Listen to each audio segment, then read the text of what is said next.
as the coordinator of today's international seminar on UN UNESCO UNEVOC World Youth Skill Day 2025, organized by International Council for Education, Research and Training, ICRT, India and USA. On this significant day, we come together to explore the transformative theme of youth empowerment through AI and digital skills, a topic that holds immense potential to shape a sustainable and inclusive future for young people worldwide. In alignment with the UN and UNESCO, UNEVOC's mission, this seminar celebrates the critical role of skills development in fostering economic resilience, promoting social inclusion, and unlocking opportunities for youth in an increasingly digital world. As artificial intelligence and digital technologies revolutionize industries, education, and society, equipping young people with AI and digital skills is paramount. These skills empower youth to navigate emerging career landscapes, innovate solutions to global challenges, and contribute to sustainable development.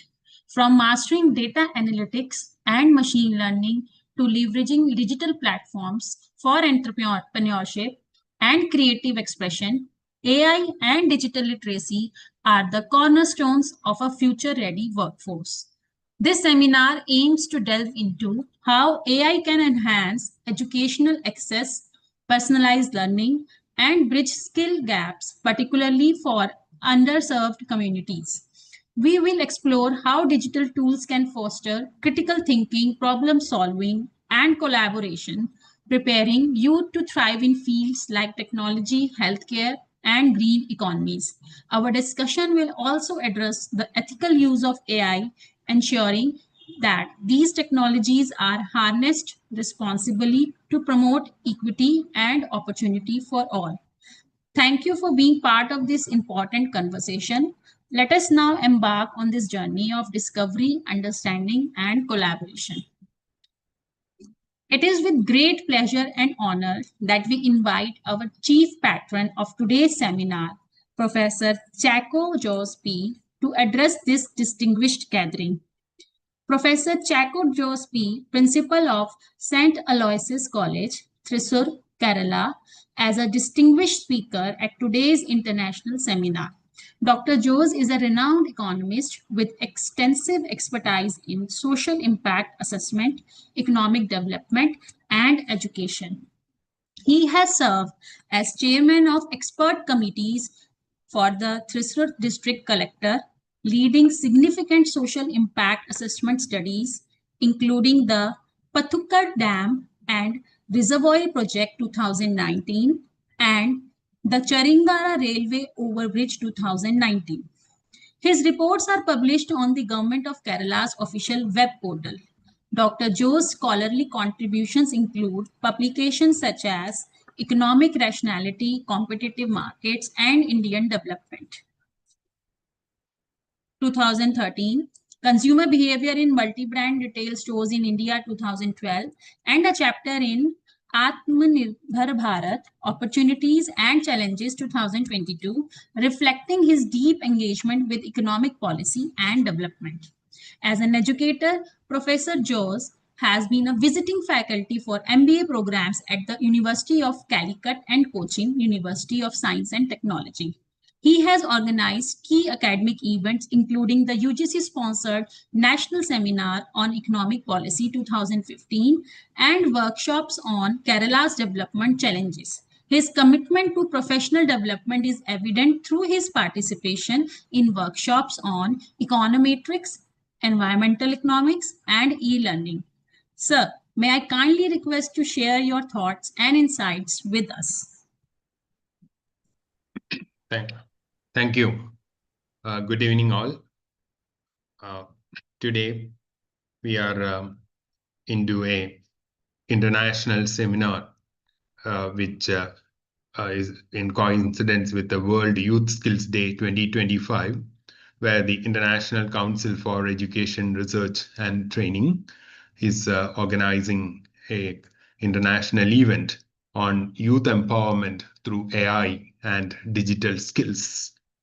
So, as a fellow of International Council for Education Research and Training, I'm extremely happy and honored to be here to share my thoughts on this topic that we will be discussing. So, I will be trying to highlight how empowering youth for a global future is possible through the new skills that are coming to us through our digital technologies and AI. So, esteemed colleagues, distinguished guests, and future leaders, the youth who are attending this, and the officials of ICERT, it is immense pleasure for me to be here today to deliver this talk, which will look into the impact of digital technology and artificial intelligence on the trajectory of youth.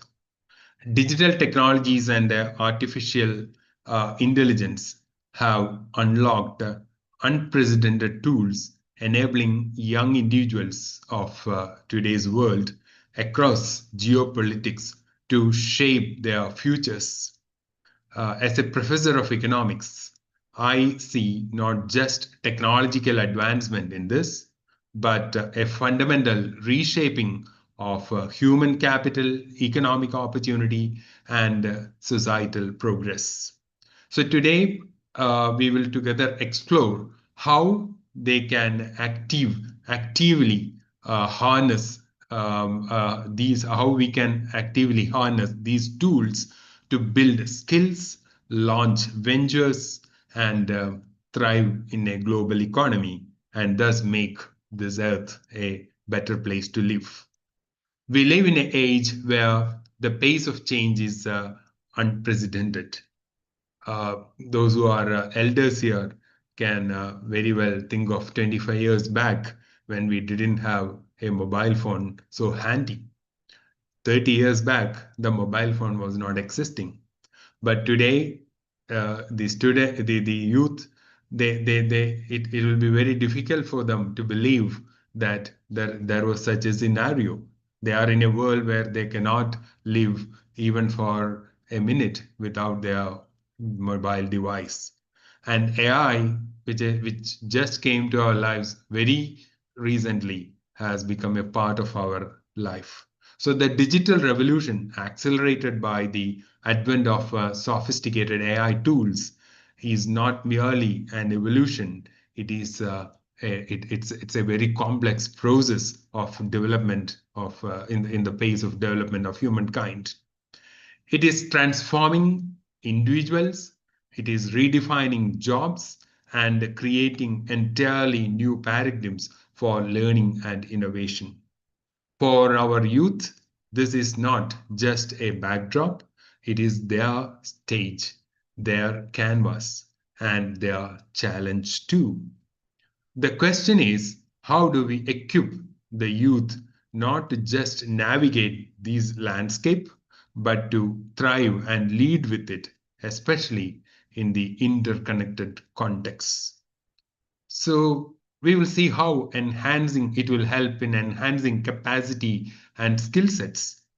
The foundations of empowerment in this digital age is unequivocally digital literacy.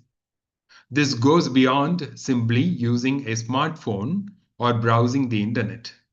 It encompasses a deeper understanding of how digital tools work, how data is generated and utilized, and how to interact safely and effectively in online environments. That is also very important in the context of many digital frauds that and scams that we see. It's very important that we should also teach our or make our youth understand how to interact safely and responsibly in an online environment. Building upon this foundation, specific skills become paramount. Think of coding, for example, data analytics, which is so popular now, or cyber security, or digital marketing, again very popular, cloud computing, and AI literacy. These are not niche specializations anymore. They are the new frame of the global economy. Educational institutions and policymakers must prioritize integrating these skills into the curricula from an early age so that it will make them accessible to all. Accessibility for all is still a challenge because of the digital divide and also the digital gender divide that is existing all over the world. Furthermore, AI tools offer unprecedented opportunities for personalized learning and skill development. For example, imagine AI-powered platforms that adapt to individuals' learning style, identify knowledge gaps, and recommend tailored resources. This can democratize access to high quality education, allowing youth from diverse backgrounds to acquire cutting edge skills and technologies. In an AI augmented world, these uniquely human attributes become even more valuable and enabling our youth to innovate, lead, and to adapt. Another is this boosting employability and entrepreneurship.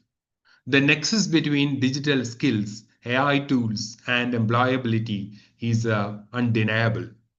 In a globalized job market, possesses these possession of these competencies makes our youth not just competitive but indispensable.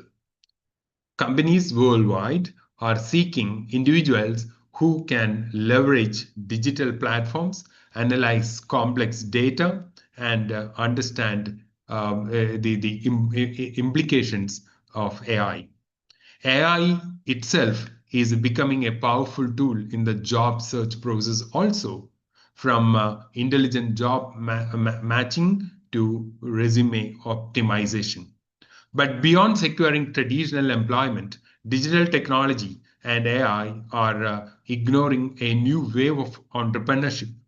The barriers to entry for starting a business have significantly lowered.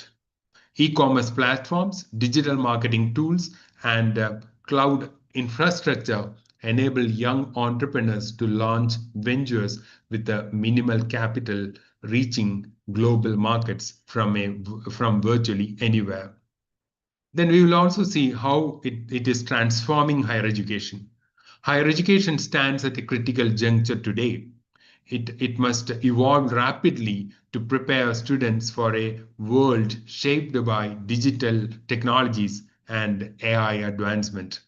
Online learning platforms and massive open online courses have already democratized access to knowledge, allowing millions of students to pursue higher education regardless of geographical constraints. Before probably the COVID pandemic, the digital landscape, especially with regard to education, was very much limited. But after that, it has democratized the educational landscape, which were earlier constrained by accessibility. The curriculum itself must undergo fundamental shifts under this new context. We need to move beyond the memorization techniques, but towards fostering critical thinking, problem solving, and adaptability. Integrating digital literacy, AI ethics, and data science into every discipline, from humanities to engineering, is very much essential. And it has also got an international imperative. In an international context, the effective use of these technologies is crucial for bridging the digital divide and fostering inclusive growth. We must collaborate across borders to share best practices, develop open source educational resources, and ensure that youth in developing nations are not left behind. This requires, of course, investment in infrastructure, digital literacy programs, and policies that promote equitable access to technology. Furthermore, as AI becomes more precise and more complex, we must collectively address the ethical considerations, data privacy, algorithm bias, and the future of work itself. Educating our youth about responsible AI development and deployment is not just a technical skill, it is a moral imperative. So to conclude, in a the digital horizon beckons with immense promise. Digital technology, digital skills, and AI tools are not just instruments, they are catalysts for unprecedented human potential. By strategically investing in these technologies and areas, by reforming our educational system accordingly, and by fostering an entrepreneurial mindset where technology is the key input, where we talk of the knowledge economy, we can empower our youth to enhance their capacity, expand their skill sets, and secure their employability, which will undoubtedly will ignite their entrepreneurial spirit and elevate their higher education to new heights. Let us embrace the transformation with foresight and courage, ensuring that the next generation is not merely prepared for the future, but actively shape it. To conclude, I would like to quote a finding of a Harvard Business Review, which says, AI won't replace humans, but humans with AI will replace humans without AI. I thank the organizers for giving me this opportunity, and I wish all the very best to all the speakers and the paper presenters. Thank you.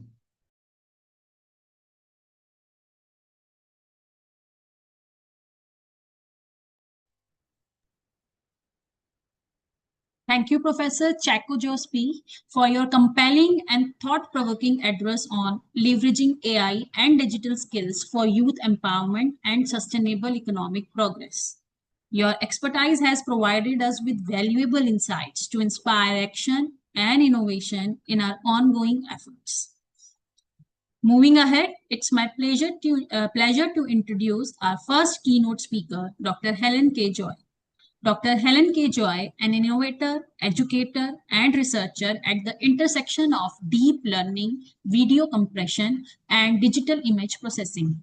Currently, Dr. Joy is an assistant professor at Christ University, Bengaluru, where she is coordinating the Center for Artificial Intelligence in Christ University campus. Dr. Helen holds a PhD from Riva University, a gold medal in ME Applied Electronics from Satyabhama University, and BE in Electronics and Communication from Anna University. She is also a Google certified educator, integrating technology enhanced learning into her academic and research endeavors. With expertise in AI-driven applications, information of technology, tiny machine language, and computer vision, she has mentored students in cutting-edge fields and developed impactful projects such as Report Rover and AI-empowered academic report generation tool. She has authored multiple research papers in reputed international journals and conferences focusing on advancements in deep learning based video compression, image processing techniques, and smart system applications. Additionally, she has contributed as a reviewer for several scientific journals, ensuring high research standards in her domain. Dr. Helen is an active IEEE member, a Dr. Madhavan Nayyar Award recipient, and holds multiple professional certifications in AI, machine learning, and digital content creation. Her proficiency in Canva allows her to create visually compelling educational materials and research presentations. Ladies and gentlemen, please join me in extending a warm welcome to our esteemed speaker who is here to share her valuable knowledge with us. Ma'am. Good morning, to the people of half the way of Golob, and good evening to the people on the other half. So I'm so happy to see too many participants. So with that note, I'll just delve into my uh, work. I hope you are able to see my screen. If you can help me out with a thumbs up. Yes, ma'am, it is visible. Yes. Okay. So I'll just put it in slideshow. Give me a second.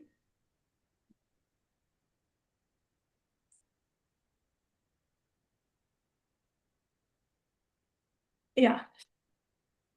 So the agenda that is given to me today is to talk about youth empowerment in AI and digital skill on an auspicious day, basically, based on this World Youth Skill Day. So in alignment with that, I had a thought like, what can I deliver for this particular thing? With that, I came up with few things that will connect on this particular area. So I want to start with the need of AI literacy. What's the requirement of AI literacy? Is it really needed in this environment currently? What's the need of the hour for this term called AI or learning about AI? Second is what are all the dimensions when we need empowerment in AI, followed by AI empowerment in youth, and then what are all the skill set that we AI kind of it is having a lot of things. So like what are the essential things that we need to learn on as a beginner or as a person who is starting, or based on your particular area of expertise, which one to go ahead, and few success stories. And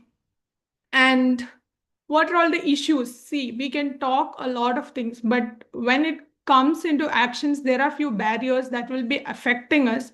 What are all those things? How we can avoid that, or how we can at least relieve or reduce the effect of that to reach out to our goals. So these will be the discussions or the agenda of today. So, with so much warm heart, I want to welcome you all who are the organizers, basically the co-presenters. Uh, Basically, the talk I heard from Dr. Chakosa, it was really inspiring. So maybe I'm waiting to hear from others also. To the organizers, to the participants, everyone, a warm welcome. And to introduce myself, they have given a wonderful introduction. A quick two line, I'm just a teacher and I love to teach, and I kind of like AI skills as when I started my PhD, this was aligned with me, this AI skills. So I started gelling into it, or I started learning that one. So that become my journey. Along with that, I like to do DIY crafts. I write blogs, all these things I used to do in parallel with that. Yeah. So we'll come into our context. The first thing, people are talking a lot. The world itself is talking about the word AI. So it's a need for the hour that if we know or not, we have to kind of understand this AI. That become a requirement now. Same like how this mobile phone came, that time like everyone started running behind it, like I also need one and I want to learn about that particular digital device. So likewise, this AI become a boom, and now it is like we cannot stop it, or we cannot say that I will not learn it. So it become the requirement. So to prove that, I have few things over here, like few news articles that says about the economy of, or the impact of AI in economy.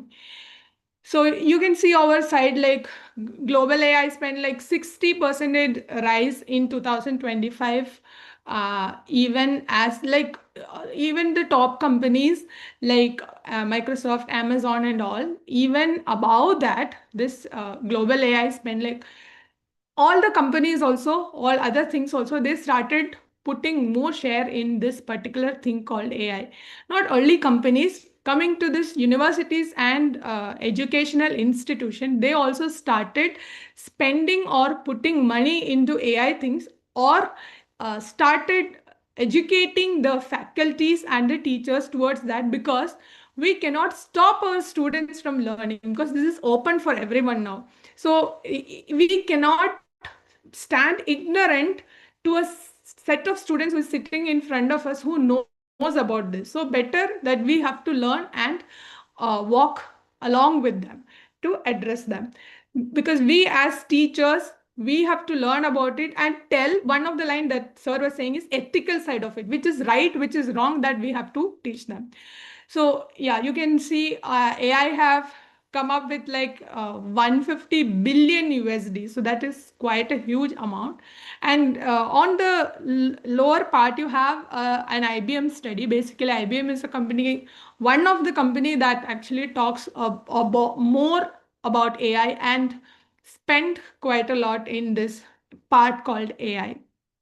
Okay, so they also, not only IBM, there are a few other companies also that incorporated. Now, almost all the companies, including startups, are using this. So it is like, if you see in industry perspective, or if you see in educational perspective, or if you see in government perspective, all these people are actually incorporating AI.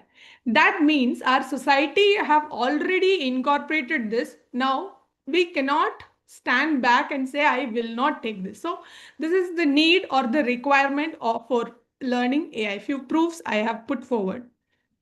And if you see over here, these are the countries that are, so you can see the one in yellow color is the rank of the country, and the blue color number that represents the total investment the country have put in AI. So if you come, the first place is US. Basically, you can see for $70.9 billion they have invested for AI development, AI skilling up and all.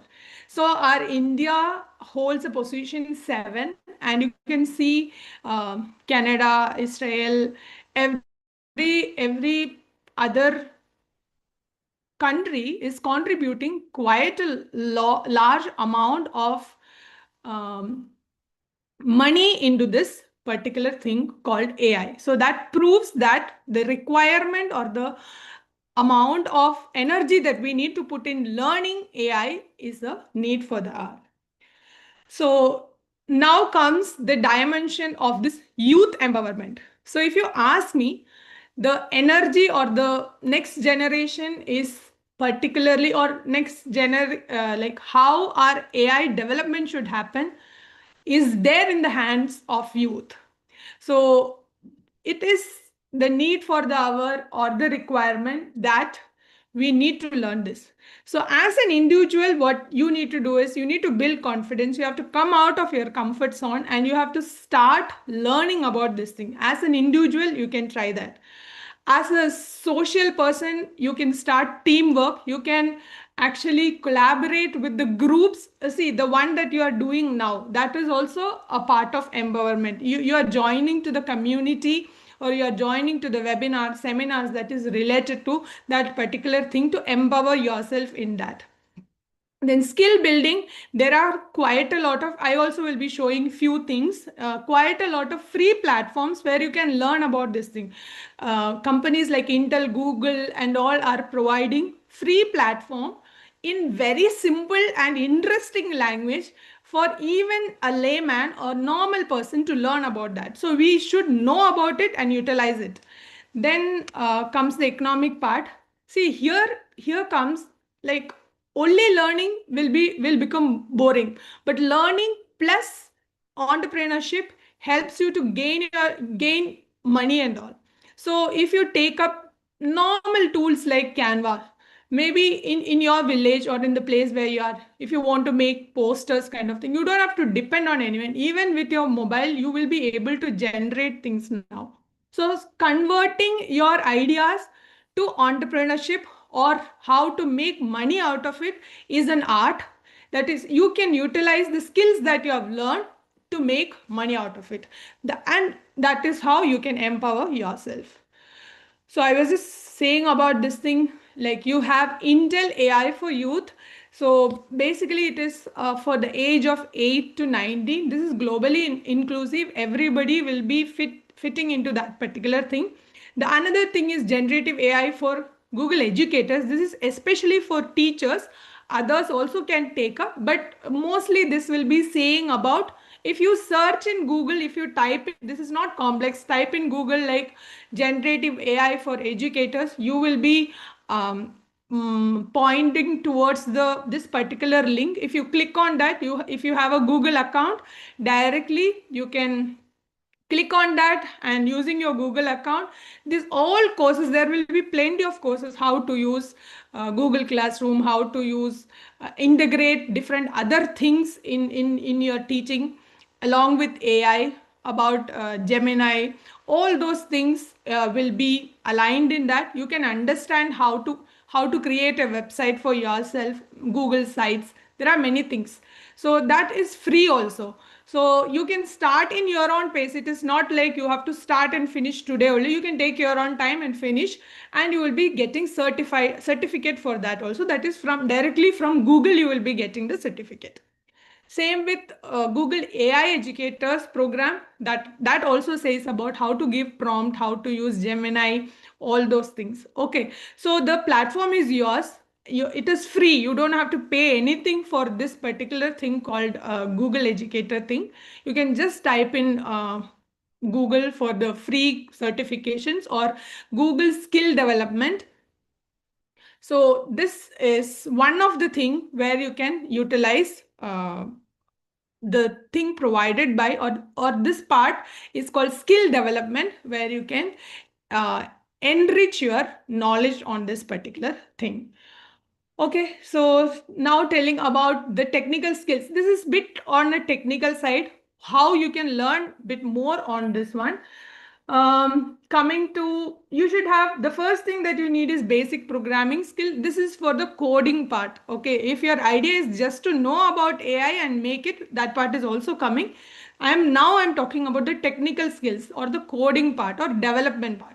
So you need a basic coding skills on Python to go a little bit above on this particular area called machine learning to develop things and all. Then digital literacy. Maybe if you have a data, how to visualize it, you will have multiple things for that. Then a bit of higher level is your machine learning. Okay, and then comes your, sorry, give me a second. Yeah, generative AI. This is the thing that most of our people, even our parents, started using this one. This is like you can just ask questions and get answers. So if you ask me, in Google also we were doing that. But this generative AI like ChatGPT or Gemini or Claude AI and all, you can ask in your own language, even in your native language, like maybe Tamil or Malayalam or whatever language. It will allow you to ask question in that, and it will give reply for that. Not only that, if you want to learn about a particular text or a particular textbook or a very new skill, you can just request and get answers from that, just like asking a friend, get information from that. Now here the next comes algorithmic thinking. Here comes, this is a bit on a higher side, like you have a problem and you need to solve it. You get an idea of it and use whatever available things. With that you will be solving the problems. So all these things are available. These all things, each one you can study in detail. Maybe Python as a skill you can separately learn. Visualization as a skill you can separately learn. Cloud you can learn separately. Generative AI you can learn separately. All these have deep insights within, but these are all the technical skills related to your AI. Now here comes the very important part where Chako sir was also mentioning about this part, that is the ethical skill. Now we are getting something in our hand just as it is. We don't know which is right, which is wrong. It is very important to understand that whatever is right, or like how to use it, up to what extent it is right, up to what extent it is wrong. Okay, so there comes this AI ethics thing. So the thing that we are using, all the things should be ethically aligned. We are not allowed to break this privacy or break this transparency or fairness for in the name of saying AI. The best example is this company called Amazon used AI to select few people.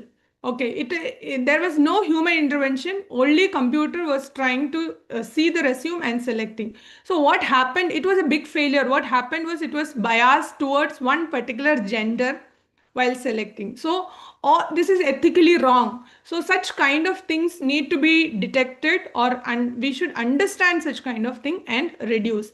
Now there comes one more thing called emotional intelligence. This is very much needed. Now people are more connected to machines, including me, than human. So the we won't be knowing how to deal with the society, how to show empathy to our others. All these things are reducing, so we should have idea on that part also.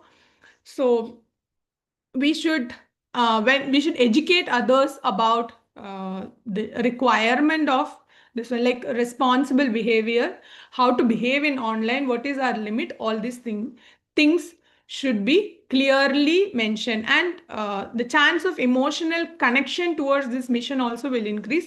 That also should be, I mean, we should be aware. Unknowingly these all things might happen, we have to be aware of these things. So coming to this career skills, basically, you can start from down to up. If you want to start a career, let it be a tiny career, like maybe just developing a particular thing, a particular image generation or a poster generation. Let it start from a tiny one, or to a bigger job of developing a particular thing. You have to start to follow this thing only. First is your portfolio building. Like, you need to learn about this thing and you need to build your own thing. Okay, I'm good at this skills. Okay, and then you collaborate with others, you say others, you use platforms like LinkedIn or your own blogs, and you in your circle you talk, see, I learned this particular thing, can I know to do posters. If you have something, you try to give it to me. Okay, I know to do visualization. If you have something related to that, I can help you out in that. So communication and collaboration is next step, where you are saying that I know this particular thing. And then comes the problem solving with AI. With your communication and collaboration, if you are getting something, you should get it and you solve that particular problem. And if some issues comes in that, you can use your mentorship or the closest circle that you have, or even you can post your issues in GitHub or like LinkedIn or your friends circle group and get feedback from that. And with that, you can start your entrepreneurship and freelancing. So the ladder, this is not only for bigger development, it is for tiny development also, a tiny work also. You can follow this particular thing. So a few examples, like, not only students, now it is in our hands, like anybody can build a chatbot is nothing but, in whichever platform we are going, on the side we will be having a symbol like that I'm showing over there. Even in our WhatsApp you have it, you can chat with Meta, right? So you'll be asking the question and it will be getting the answer. So we can also develop similar one for your company if you own a company. So it is not complex, it is easy nowadays. So if you, with 3 to 4 steps, you will be able to develop that. Now, where the people who are running businesses, basically to develop logos, to develop podcasts, or to develop posters, you will be depending on others. From now, the thing is like, with one line, I want to create a logo for. So if you have an on that side, I have mentioned something called Canva. If you go ahead with and type Canva and download it in your phone or your laptop, you will be able to use it. Now that there is a thing that came in Canva, in your own language, if you type what you want, it will give you suggestions. It can be a presentation, I want a PPT on this particular thing, or I want a brochure on this particular thing, I want to create a logo for my new company. You just type it, it will try to give you. You can actually check out it, Canva. For free version have some limitation. If you are going to the pro version, you will get more. So this youth with some industries, you can try out this thing. So now the other thing that the initial stage developers, what they can do is they can actually attend hackathons. There are plenty of hackathons that is coming with bigger companies also, like Google, Intel and all come up with this thing. They will have some theme and they will be giving, see, an example is Google recently came up with a hackathon. Their idea is like to help farmers. You have to develop, give an idea how you can help farmers with AI, or for traffic, for what to say, this business people. So likewise, 2 3 themes they will give and you have to develop. So attend it initially. You won't get selected, but it's okay, you try 2 3 times, you understand how it is working. That will help you develop your skills more and go ahead. There are quite a lot. This also I took from Google only, existing things only. If you see, there are plenty of lots and lots of free tools, that is free tools and paid tools, that is available. So on the top you have like code generation. So whoever is into development, you can use GPT or Claude AI or Black Box AI. There are plenty. It's not like if I talk about this also, it's of no use. But if you start using it, you can even take a screenshot or a pic of this one, or you don't have to take also. You just ask to Google, like if your plan is to make an image, so which one will be the AI tool to generate image? You will get a lot of answers. Out of that, you try one or two, whichever fits for you, you take it up. Okay. So there are few things for generating images, for generating presentations, for video generation, for normal writing, to if you want to enhance your writing skills, for designing, all these things, you have plenty of tools that are available. So this is one of the way you could, and the speciality of this tool is you don't need an extra person to help you out to learn this particular thing. It is pretty easy to learn. It is like on self learning, you will be able to understand. Video generation, Hagen is there. You have Canva for your image, poster, brochure, PPT, all those things. Your Canva will help. QR code generation, all these things, certificate generation, all these things, Canva will be helping. Okay, so your mid journey will help in your image generation. There are plenty. As you don't have to by heart any of these things. You just Google what is your purpose. It will give you tools. Try out one or two. You will get the best one. Okay, now the challenges. See, I'm saying a lot about this. Then you can say like, yeah, what if I don't have internet access only? How I will deal with that? This is one of the issues. See, I can talk a lot, but if a person or a particular place that is not having a quite a good internet, they won't be able to access this thing. That's one of the barrier that is affecting this digital empowerment. Then lack of skilled AI educators, like the one who can help you out saying like, yeah, this is good. Instead of randomly checking in a place, like you can guide those person. Okay, try. Okay, image is your issue. Okay, go ahead with this particular tool.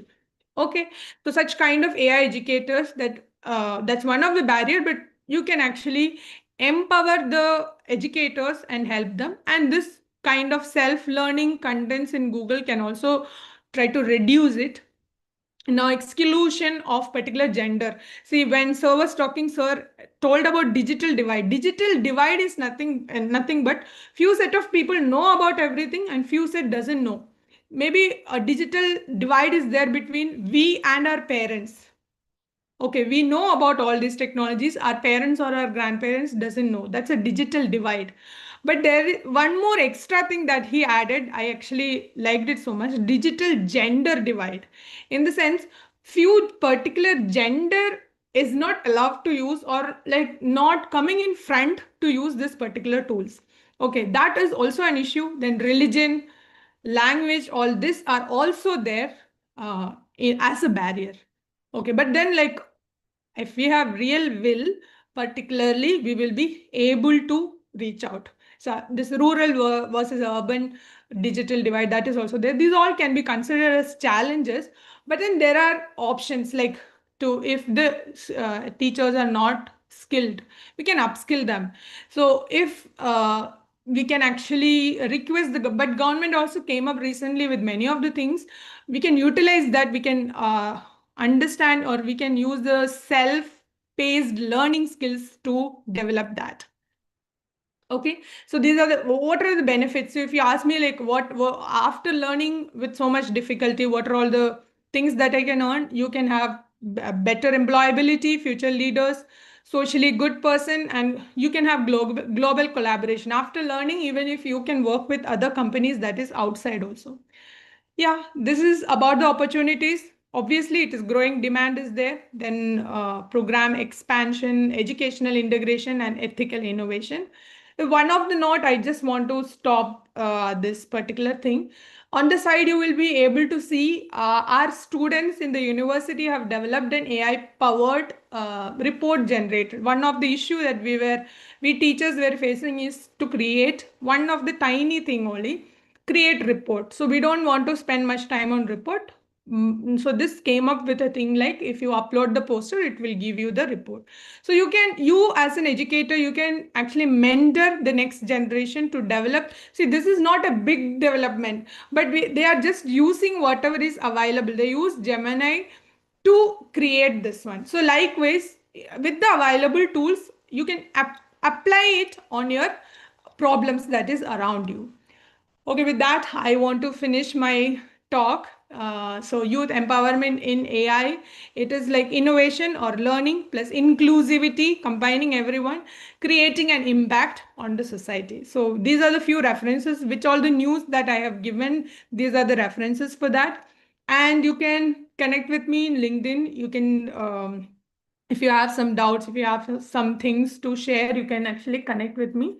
If you scan the QR code, you will be able to get my LinkedIn. You can connect with me. And I see if I don't know whether time permits, if time permits, I'll check the few hands I have seen raised, and I can actually address if you are okay.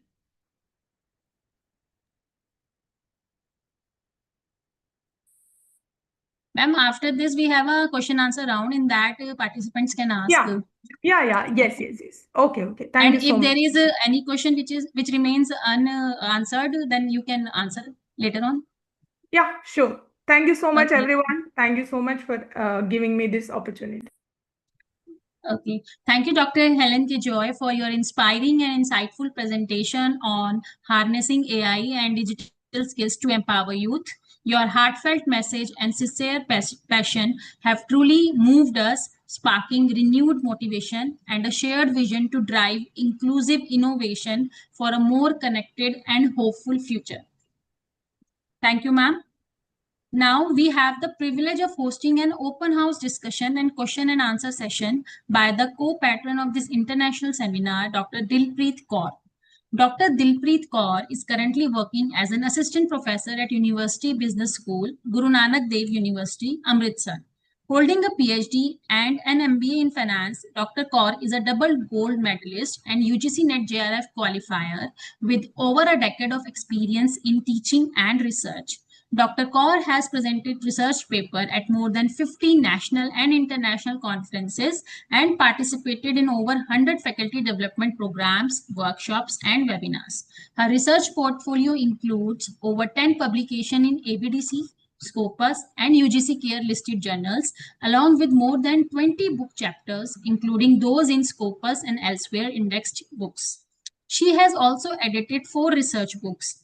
Her contributions have been recognized with prestigious awards, including the International Excellence Award in Education 2022, Global Youth Icon Award 2022, Dr. Sarvapalli Radhakrishnan Global Educator Award 2022, and the Eklavya Award 2023 from ICERT New Delhi.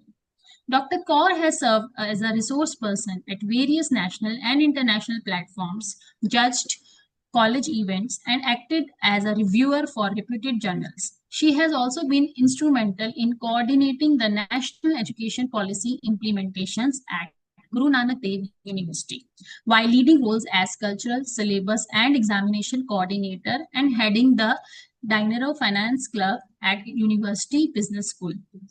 This open house session provides a unique opportunity for all participants to engage directly with Dr. Kaur, ask questions, and exchange ideas on the latest trends and advancements in research technologies and innovation. I encourage you all to actively participate in this interactive session as Dr. Kaur's expertise promises to enrich our understanding and inspire new avenues for exploration. Over to you, ma'am.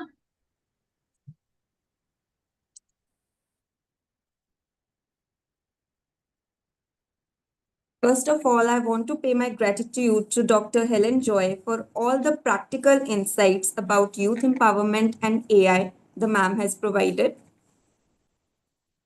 And it is my privilege to stand here today as a co-patron of this inspiring international seminar on the theme that could not be more relevant: youth empowerment through AI and digital skills. In today's world, digital skills are not just desirable, they are essential. We are witnessing a revolution where artificial intelligence is transforming every industry, every role, and every reality. But amid this, the transformation, one thing remains constant: our youth, and they are the true change makers. As Peter Drucker once said, the best way to predict the future is to create it. Our goal must be to equip young minds not just to use technology, but to understand, innovate, and lead with it. Whether it is coding, data analysis, digital marketing, AI ethics, these are the new age tools for empowerment. But we must also ensure inclusive access. Digital literacy should not be a privilege, but a basic right. The digital divide still limits the dreams of many brilliant. And 4. Malcolm rightly said, the future belongs to those who prepare it for today. So, dear friends, digital skills today are what reading and writing were in the past. So, if we fail to provide access to these skills, we are not just delaying development, we are denying the opportunity. So, access to computers and internet has become a basic human right today. Empowerment is when a young girl from a remote village learns Python, builds an app for local artisans, or user AI to solve water crisis in an area. This is the real transformation according to me. So our goal should be to make youth creators, not just consumers of technology. So let us remember that AI isn't just for engineers. It is for commerce, agriculture, fashion, medicine. AI has a lot more to do.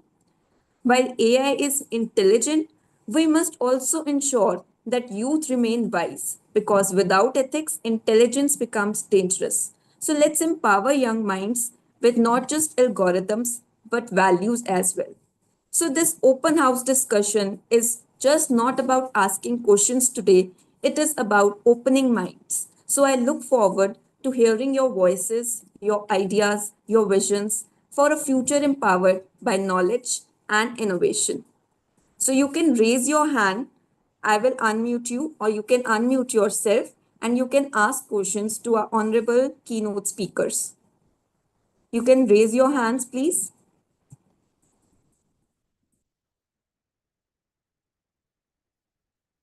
At the bottom of your screen, you can see the button of reactions. In reactions button, you can see the option of raising hand. If you will raise your hand, I could see your raised hands. Anybody who wants to ask a question to our resource person? Yes, I can see few hands raised. Dr. Janali Patel, you can unmute yourself and ask your question. Hello, ma'am. Very good evening to all. Uh, Basically, my question is very specific because I'm a assistant professor in from Gujarat, and I'm teaching English and communication skills. So I would like to ask the questions how we can teach, add gamification element in AI, and we make classroom more interactive, or it is not good for learners, or is it the requirement of future? Dr. Helen, ma'am, Yes. would you like to answer? Yeah, am I audible? Yes, ma'am. Yes, ma'am. Yeah, yes. Ma'am, as you told, like you are English teacher, like you can actually make a class beautiful with the help of this particular AI tools that are available. There are few tools that are free to use, like quizzes, or especially for language check or whatever we are talking, it is right or wrong. You can create quizzes. You can what to say, create flashcards, all those things, and you can make your class interesting. Or if your college is having this Google Classroom that is given to you, along with that, as an extension, you will have multiple tools that is associated with that, like Kahoot, Edu Puzzles, and all. So it's all about how but you try once, quickly it won't be possible, but then like as you try 1 or 2 times, it will become your habit of taking it into class and using it. Especially for language, you have few things like to check the tone, whether we are pronouncing it correct or not. If you have doubt in that, you can just Google what are all the language tools that are available to check pronunciation. So free tools, you just search free tools, you will have plenty on your particular area. As you told, yours is English, you have things on that. Then if you have doubt how to try out new things, that also you can just check. You can use any GPTs like the ChatGPT or like Gemini. You can just ask what are all the tools that okay, I want to teach this particular poem. What are all the innovative teaching methods that I can use? So it will only give you few things with the free tools also. So you can utilize. I hope I answered your question. Thank you so much, ma'am. It was really well answered, and I think Dr. Janali Patel has got her answer. Now, I would like to invite Bhargavi Chakrapani for her question. Bhargavi, ma'am, please unmute yourself and ask your question.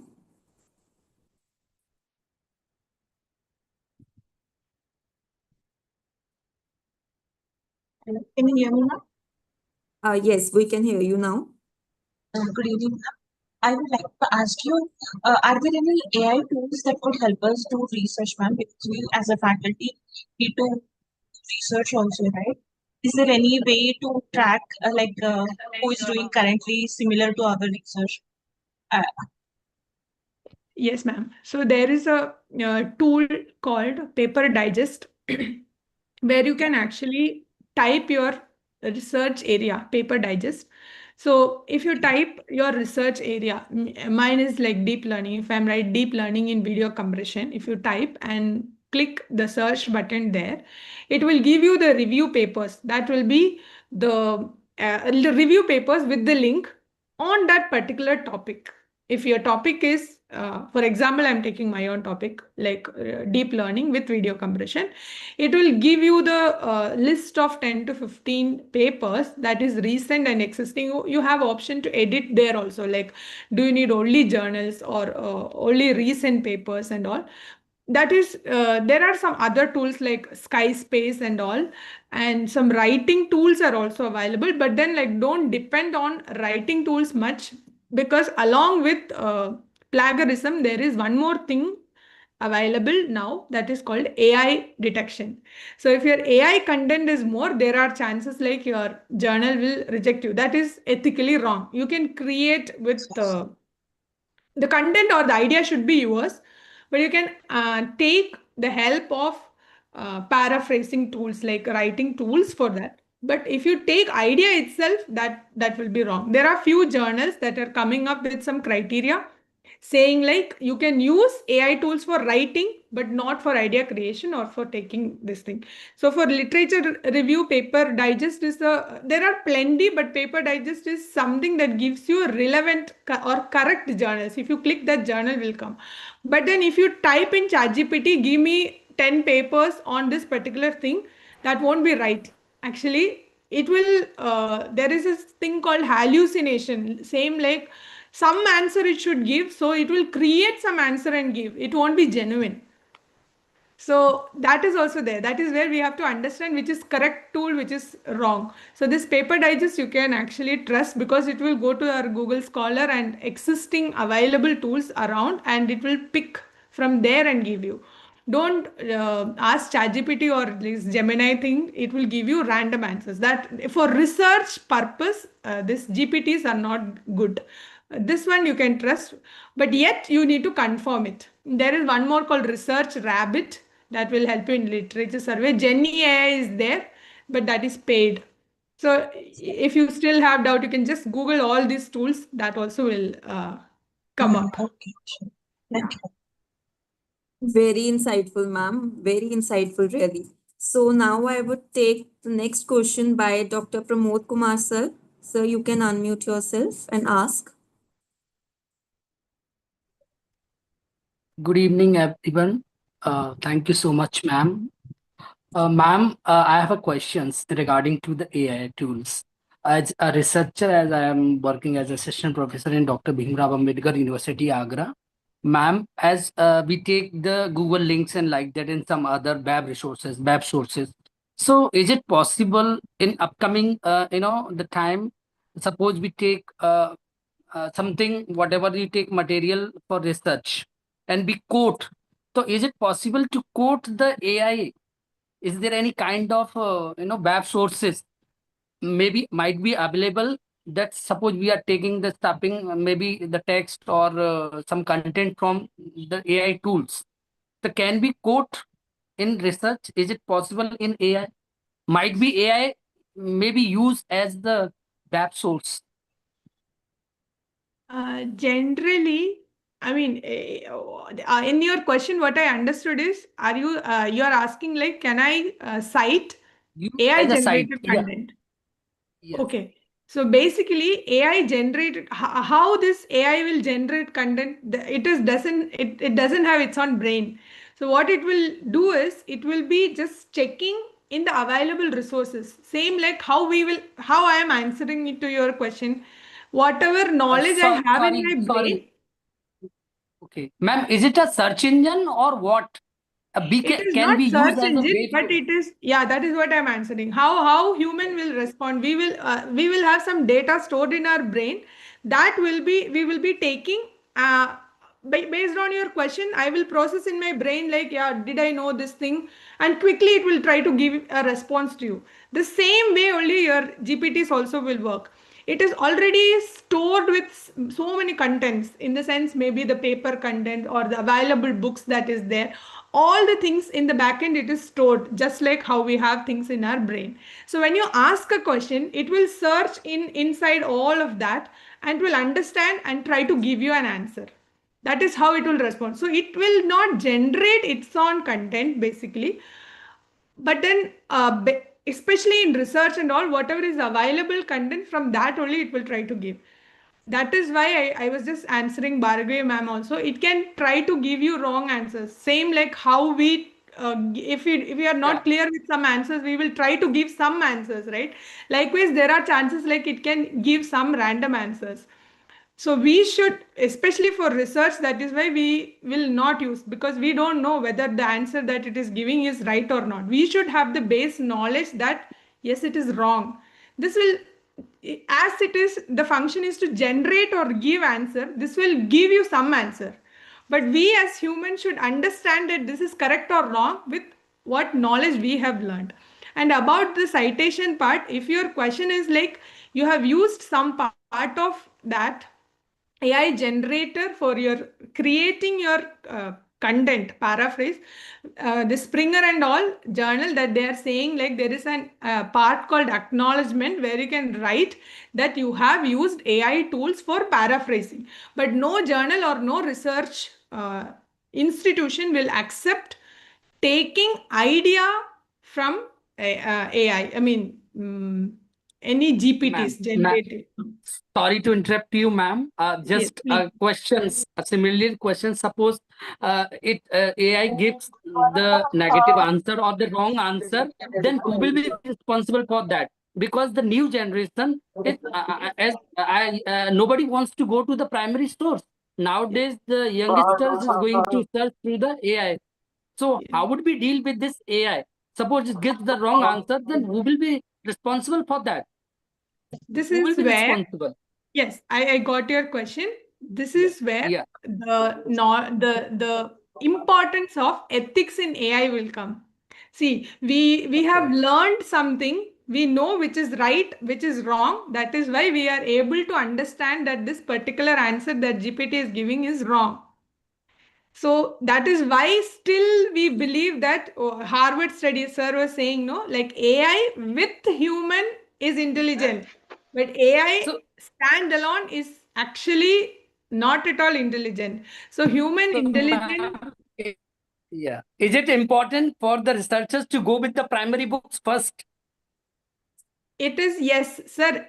If you are doing research, you should have the base knowledge or understanding on what you are going to do to at least understand that this is right, which is wrong. Because only you know about your Yeah, research properly, not any yeah. GPT, sir, because that is something new that you are creating. I hope I Okay. Thank answered you. you. Yeah. Yeah. Yeah. Thank you.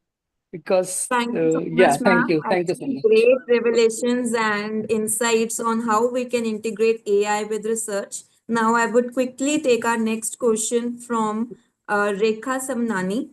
Ma'am, please unmute yourself and ask your question. Good evening, ma'am. Very informative session. First, I would like to thank all. Ma'am, I am associate professor in MBA college. I want to ask that in MBA finance class, how we can integrate AI to make the class more interactive. Okay, so ma'am, I am not too great in the telling the name of financial tool because I haven't used it, but up to my knowledge, I'll try to answer you. There are few tools like Power BI and visualization tools, general visualization tools. Even Canva you can use to show the market strategy and all, or you can give them a strategy like maybe what is the status of Google's this particular thing from this year to this year. Come up with a poster. Okay, so they can use any of these tools. You can say the tool also. So, okay, use Canva or use any of the thing to come up with a poster kind of thing. So you can give the data, let them find the data from that and let them use AI to generate that particular and in their own way, basically, to give visualization. That is one thing. And now, if you ask me like proper visualization, there is one subject called business intelligence that combines this Python plus if you have your data that is given business intelligence, then Power BI, those are few technical tools that will help to give you this dashboard. If you give the Excel data, it will try to give you the reports or the whole report in one particular thing. I hope that that is also integrated with your subject, if I'm not wrong. Yes. On Yes. basic interactive class, you can use general things like quizzes is one thing that we all used to use. Now the name is changed to Wayground, Wayground. The company name has changed to Wayground. And Kahoot is there for quiz. So if you have a topic where you need to ask few questions to the class, it's an interactive quiz. Then Magic School is there. So such kind of 2, 3 tools are there. This is for general class. It can be taken to any particular thing, but Yes, ma'am. especially for finance and marketing. Yeah, there are one more tool called copy.ai that will be helping in this visualization part, especially for finance and marketing. And ma'am, if you search like what are all the free tools that is available to take to class for finance and marketing, uh, again this Gemini or GPT only will be giving few, but only thing is we should be intelligent enough to understand the answers. You go try it out by yourself once and then you take it to class. Sure, ma'am. Ma'am, one more question. Is there any tool for stock market simulation practice? Um, Ma'am, actually, stock market prediction is a research area that is happening now. As of now, there is no smart tool to give that, but that is a research area where people are working on. I think soon the one hackathon that I have told for Google, they also called up for this thing, stock market prediction. So people are working on that. I think a smart one will come maybe within an year. You will be getting that tool, ma'am. Okay, thank you so much, ma'am. Thank you so much, ma'am. The next question is from Dr. Rajeshwari Ulagadi. Please ask your question.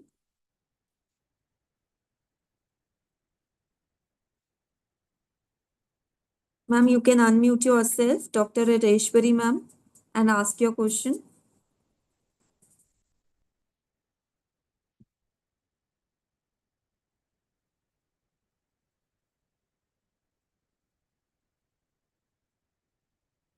Okay, I'll take the next question meanwhile from Dr. Abiuddin Ezekiel Adesina.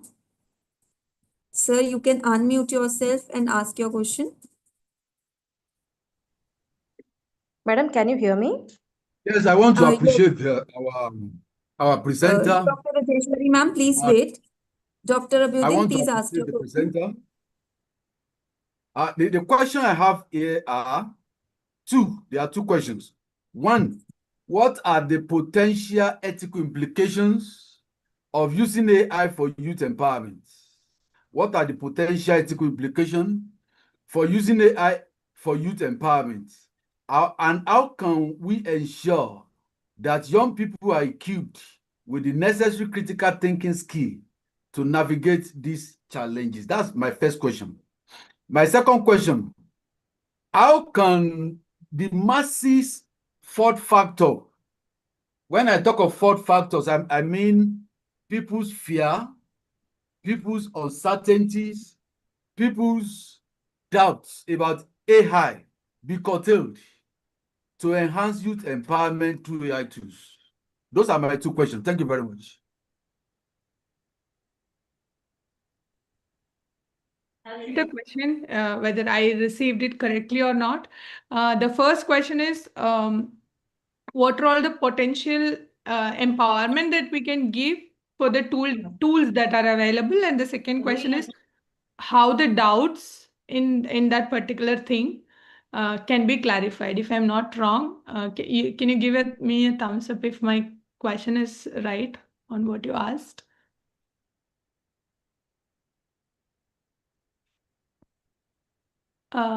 Yes. You got the question. You got the question right.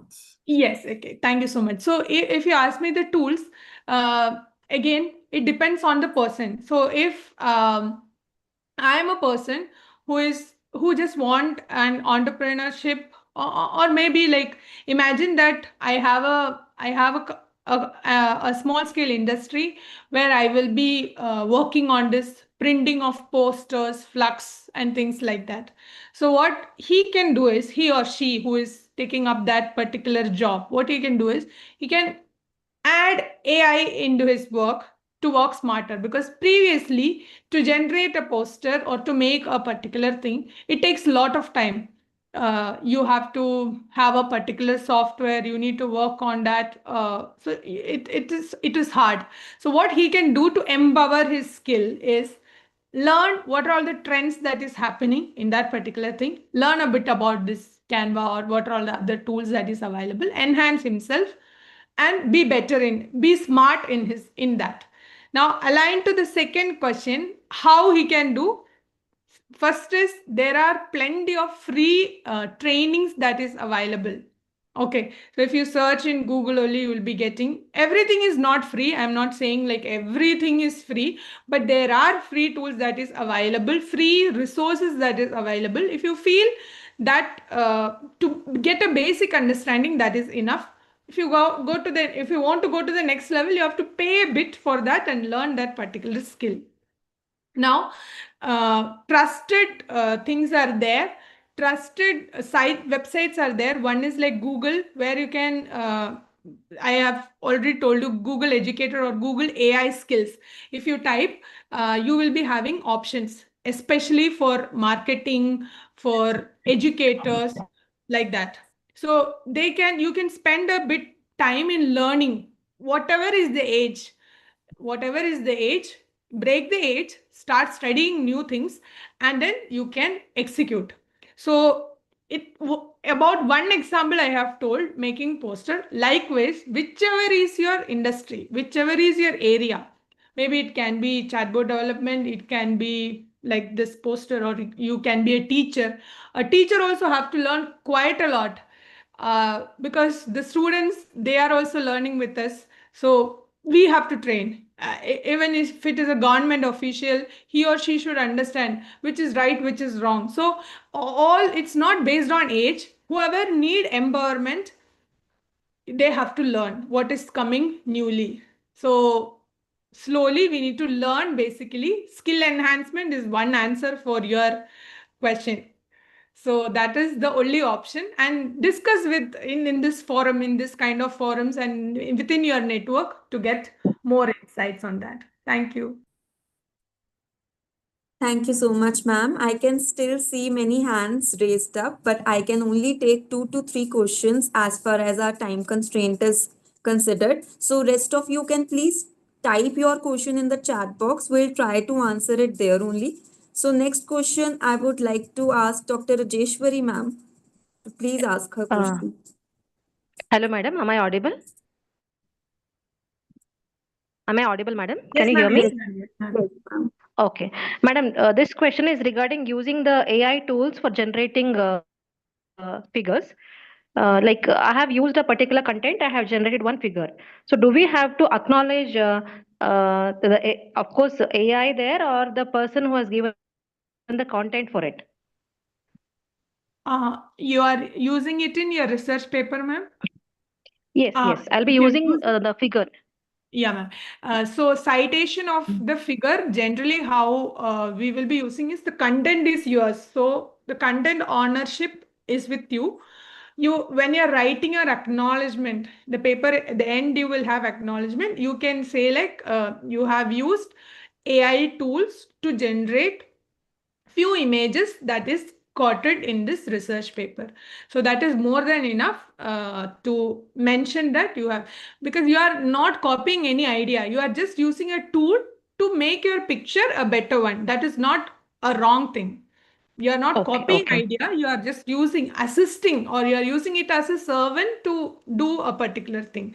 So that can be mentioned as an acknowledgement. Same like our proofreading will be done by our friends and we used to write the acknowledgement. So likewise, AI you have used for this, that you can mention in the acknowledgement as a single line. Okay. Now, can we use... Napkin Yes, is madam. one of the tool. Yeah, that is for Napkin image AI. Yes. Napkin AI. So that is one good tool. You can just mention, you don't have to mention napkin and all. You can put one line like AI tools are used for this particular thing as a disclaimer. Ma'am, do you suggest any other tools for generating figures? Napkin AI is a good one, ma'am. There are many. There are a few things called Whimsical for flowchart development, flowchart and all. There are few, but like Napkin is a good one. Recently, even I am using that only. Okay. Flowchart And generators and all are there, ma'am. Whimsical is one of the tools. Okay. Can we take the outline idea from AI tool for generating articles? Like I'm not taking the complete idea from the AI, but only the outline. Is it permitted? This is actually a question with ethical concerns. The thing is like, maybe see, in the sense like your area is a particular, maybe my area only I'll take video compression. So I can actually request like what are all the recent trends that is happening in video compression. It might give me some answers, but it is my responsibility to validate that it is right or wrong. Or else it can give that, okay, a video compression for a particular movie or a video. So it can give, but idea you can actually take, okay, these are the available things. Maybe I will dig into that. Is there any existing work in that? But it is wrong that fully you are taking it from there without knowing whether it is right or wrong. Because we have to do experiments. We have to do experiments to prove that our research is right or wrong. So that part is our responsibility. Okay. And is there any plagiarism observed in the content generated by AI, madam? Yes, ma'am. Now, actually, yes, this is what I was saying. Now, actually, if you send it to journal will be checking something called, previously it was only plagiarism. AI generated content will not have plagiarism. It will be very less, 0, 1, 2, like that only it will come if you check in Grammarly or Turnitin or something. But there is one more thing that is coming in Turnitin that is called AI generation percentage. So Okay. the plagiarism will be very less, to 3 or 4%. Similarity, you The AI mean to content say? generation will Similarity. become very high. Okay, okay. They will identify that Okay. your content is generated by AI. That actually won't give you much weightage. Now people are checking both, ma'am. In good journals and all, Okay. they are Yes, yes, checking yes. both. Yeah. Okay. Is it harmful to use, madam? I mean, in case if there is plagiarism or AI, is it harmful to use it? Ma'am, there is Just for based on journal, ma'am, they have particular criteria. Few journals have okay criteria percentage like AI content generation should be less than 5% this or less much. than 10%. You can use it, but extensively, if you are using it for to generate the whole paper, that won't be great. It won't Not give for a good mistake. impression. Yeah. Okay. Thank you, madam. The Thank you best so thing much. what we used to do is basically we write by ourselves. Obviously, it won't be up to that great level. So we can use paraphrases as paraphraser. Correct. That will actually reduce, but yet it will be there. You can rewrite it, read it again and correct it. Okay, paraphrasing, is it allowed, madam? Can we use the paraphrasing tool? Is it No, ma'am, allowed if to you be use used? it as paraphraser also, AI Okay. content generation It will show up. value Okay, will be okay, more. okay. Yeah, yeah. So Okay, better okay. to write by yourself or read it Okay, okay. again. And because there are some, how much ever AI generate, no, it is like the pattern will be similar. So it is quick to understand that it is generated by AI. So that Okay, is one. okay, fine. Thank you, madam, for clarifying my doubts. Thank you so much. Thank you so much, ma'am. We'll take just the last question for this open house discussion by Bishnu Prasad Behra. Sir, you can ask your question.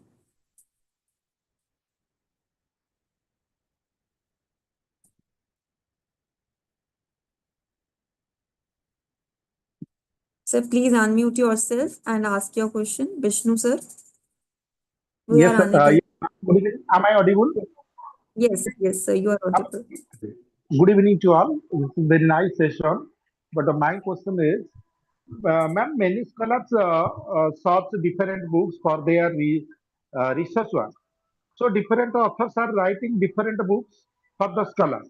But due to AI implementation or due to AI era, is it hampering the writers to write new books? You're asking like because AI is there, people are just randomly writing. Like, will it affect the authors? Is that your question? Yes, ma'am. I think, ma'am, different authors are writing different new books for the scholars. But due to AI, many scholars are searching AI. They do not want to search new books of different authors for their research work.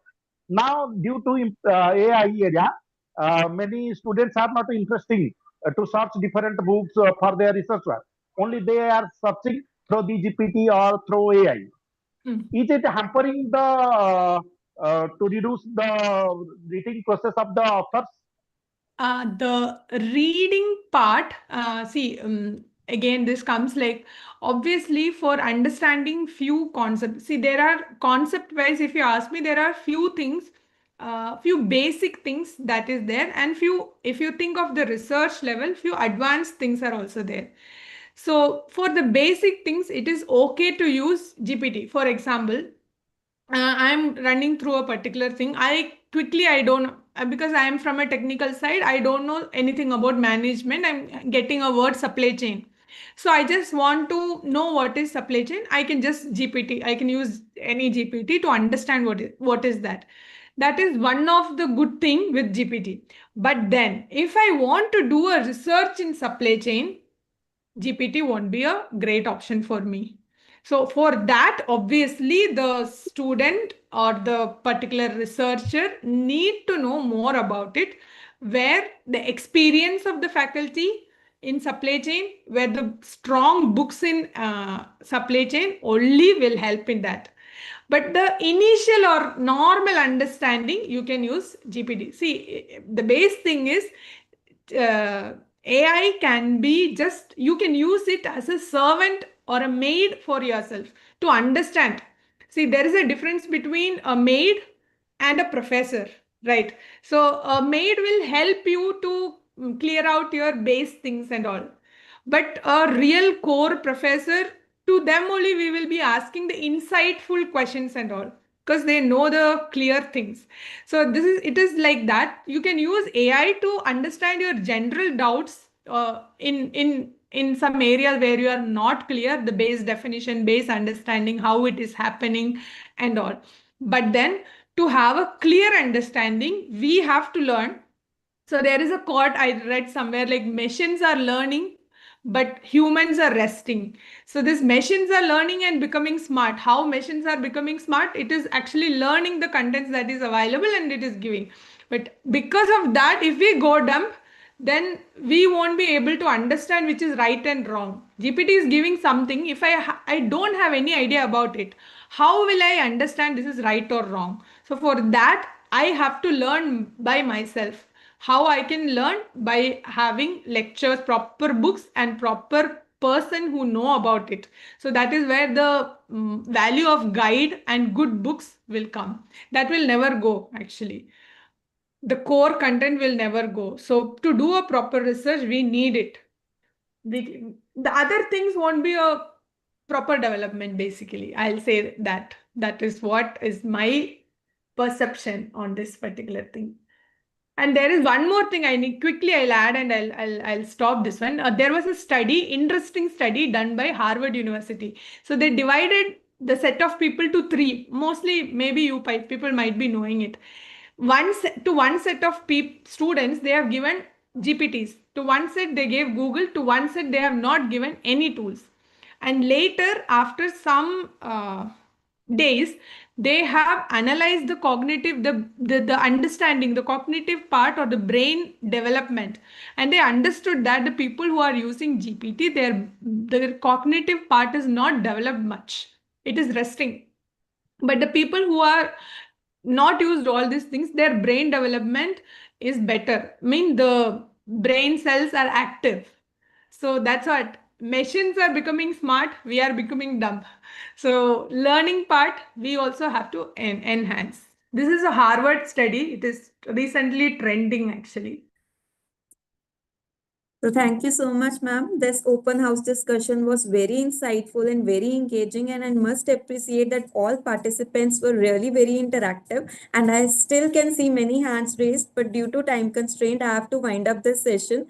Rest of you, please type your questions in the chat box. So I'll wind up by saying that Digital India to Skill India, we have the momentum, but we need micro level implementation in colleges, NGOs, startups, schools. So let every youth feel that tech is not out of reach. So let's not just empower youth to survive the digital future. Let us empower them to lead it with purpose, creativity, and conscience. The future is not coming. You are the future. Digital skills build careers, but AI powered minds build nations. So go ahead, code your future, and design your destiny. So I will hand over the session to Ms. Rimi Jain, the coordinator of the day, so we can quickly move to our second keynote speaker of the day. Rimi ma'am, over to you. Thank you, Dilpreet Kaur ma'am and Dr. Helen K. Joy for such an interactive question and answer session. Moving ahead, as a distinguished speaker at today's international seminar on the youth empowerment through AI and digital skills, it's my pleasure to introduce our next keynote speaker, Dr. Christina Kitson. Dr. Christina Kitson, Associate Professor and MSc in ELL TESL Coordinator at the University of Central Missouri, with a PhD in Curriculum and Instruction from University of Kansas and an MA in TSL Applied Linguistics from Iowa State University. Dr. Kitson is a leading voice in integrating artificial intelligence into English language teaching.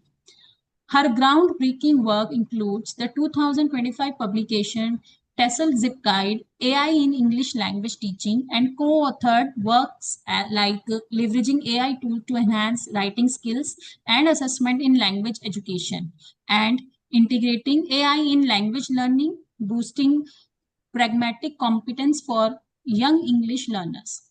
A A prolific presenter, she has delivered keynotes and talks at prestigious events, including the TESOL International Association Conference and KC-PBS Technology Conference, focusing on practical AI applications like ChatGPT for language learning and assessment. Dr. Kitson's commitment to ethical AI use is evident through her role in the TESOL Incorporation AI Statement Working Group and the University of Central Missouri AI Advisory Panel. Her contributions have earned her accolades such as University of Central Missouri Gail B. Crump Meritorious Service Award and the College New Faculty Achievement Award in 2019. She also serves on key academic committees shaping the future of language education. Please join me in welcoming Dr. Kitson for sharing her insights. Over to you, ma'am. Yeah. Can I share my screen? Oops, that's not what I wanted to share. Got to get this set up right. Give me 1 second here. Not sure why it's not finding my power. There it is.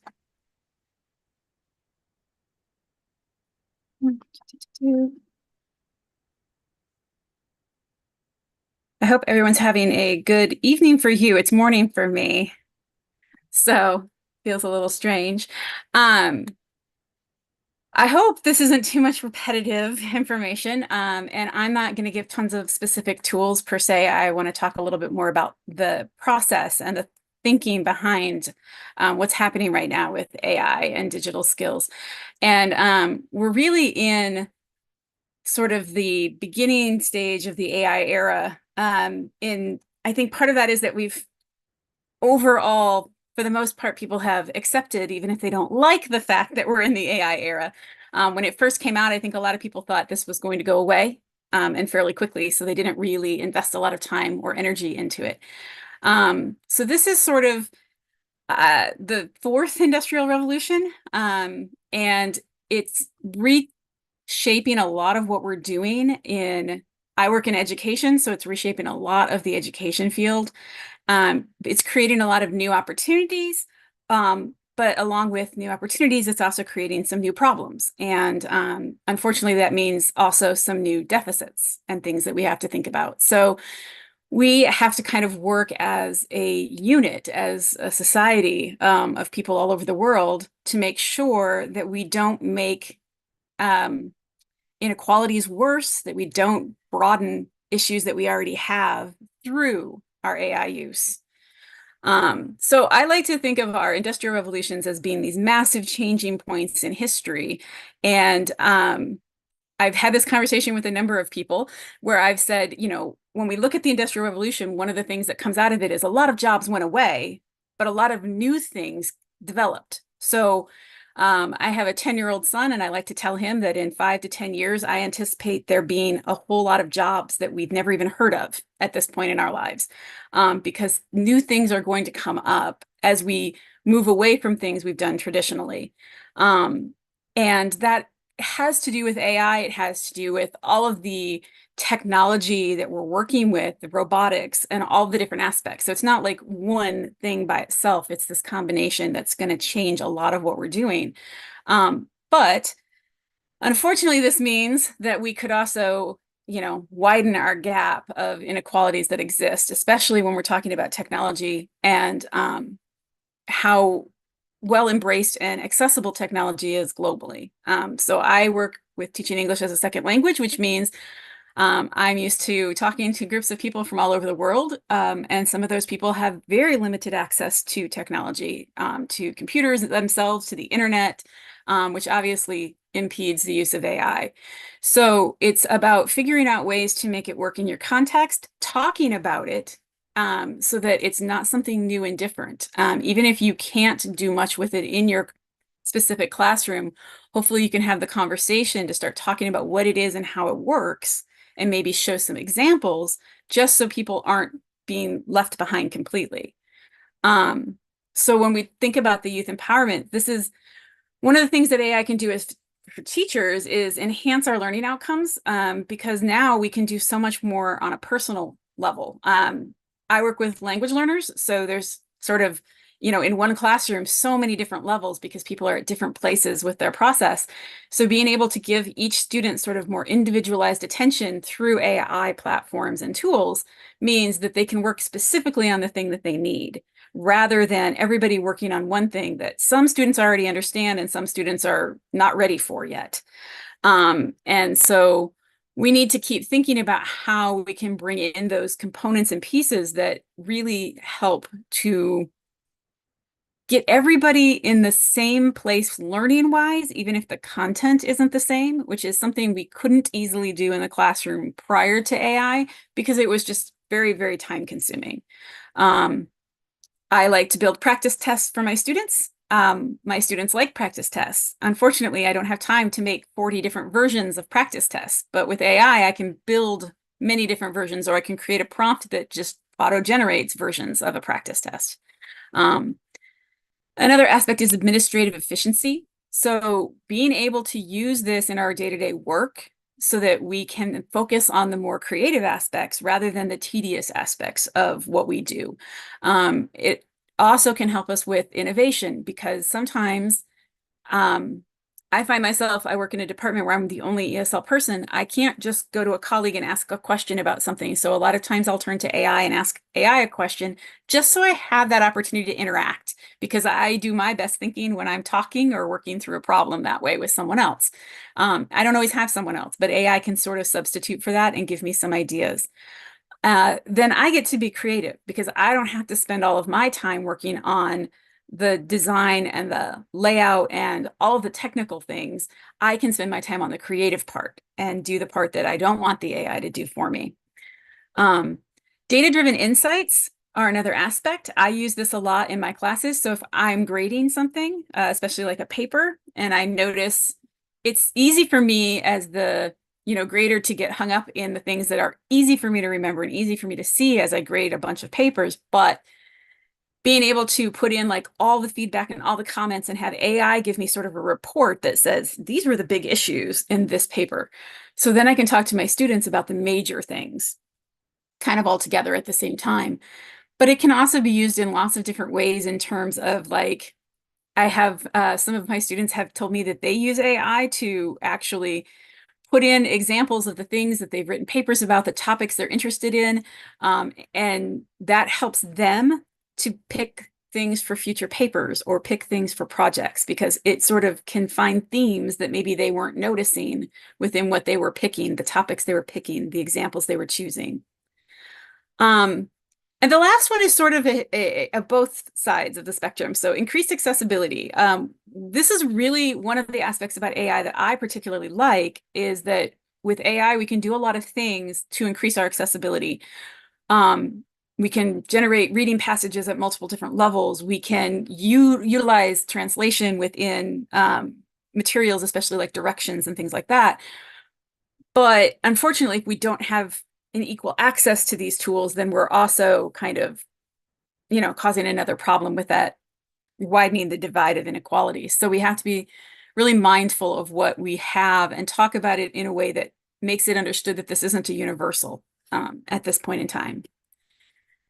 So our challenges and risks right now are widening our gap. We don't want to do that. We don't want our get bigger and bigger with AI. One of the nice things right now is that a lot of these AI tools are free or have some limited version of free that is available. That doesn't mean it's going to stay that way. One of the things about AI is eventually it has to make people money, or it won't continue to be supported. So eventually I would imagine a lot of these services are going to be fee-based, but right now a lot of them are free. So that's something that we have to keep thinking about, that just using AI isn't the same as having access to all of the things that AI can do. And I don't know how many of you have played with the different versions of like ChatGPT, but obviously there's a pretty large difference between the free version of ChatGPT and the version that costs $200 US a month in what it can do and the quality of work that it produces. Global inequalities. So we really have to think about this when we're talking about the technical and vocational things, but we also have to think about making sure that we don't disadvantage whole communities and whole regions by relying too much on AI and leaving them behind. And part of this is making sure that everybody, again, is being educated on what is out there, even if it is something they can't use. Having some sort of global initiatives to drive getting technology into all of the places that need it as we move to this more digitalized world where not having it is going to be an even bigger problem. Ethical concerns. I know I heard some of this earlier, but privacy is a big concern. I have to tell my students routinely, don't put anything personal in AI of any variety.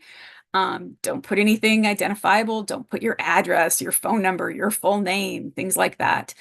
And this idea of surveillance is really big in the US with the fact that AI knows so much about us and it can start to make independent decisions about us. But also autonomy issues. We have to think about where this work is coming from.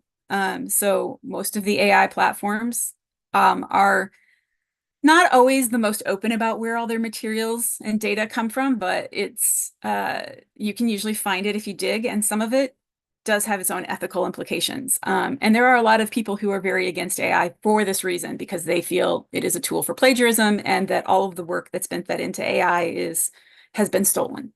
So that's something that you have to talk about. And this is where I think AI and critical thinking skills really overlap, because now we're talking about AI in a critical way. That means we have to acknowledge the good sides and the bad sides, which ethical concerns are definitely one of the bad sides. So you have to talk about what it means to have ownership over work and how to share that ownership with other people and how to share the work with other people.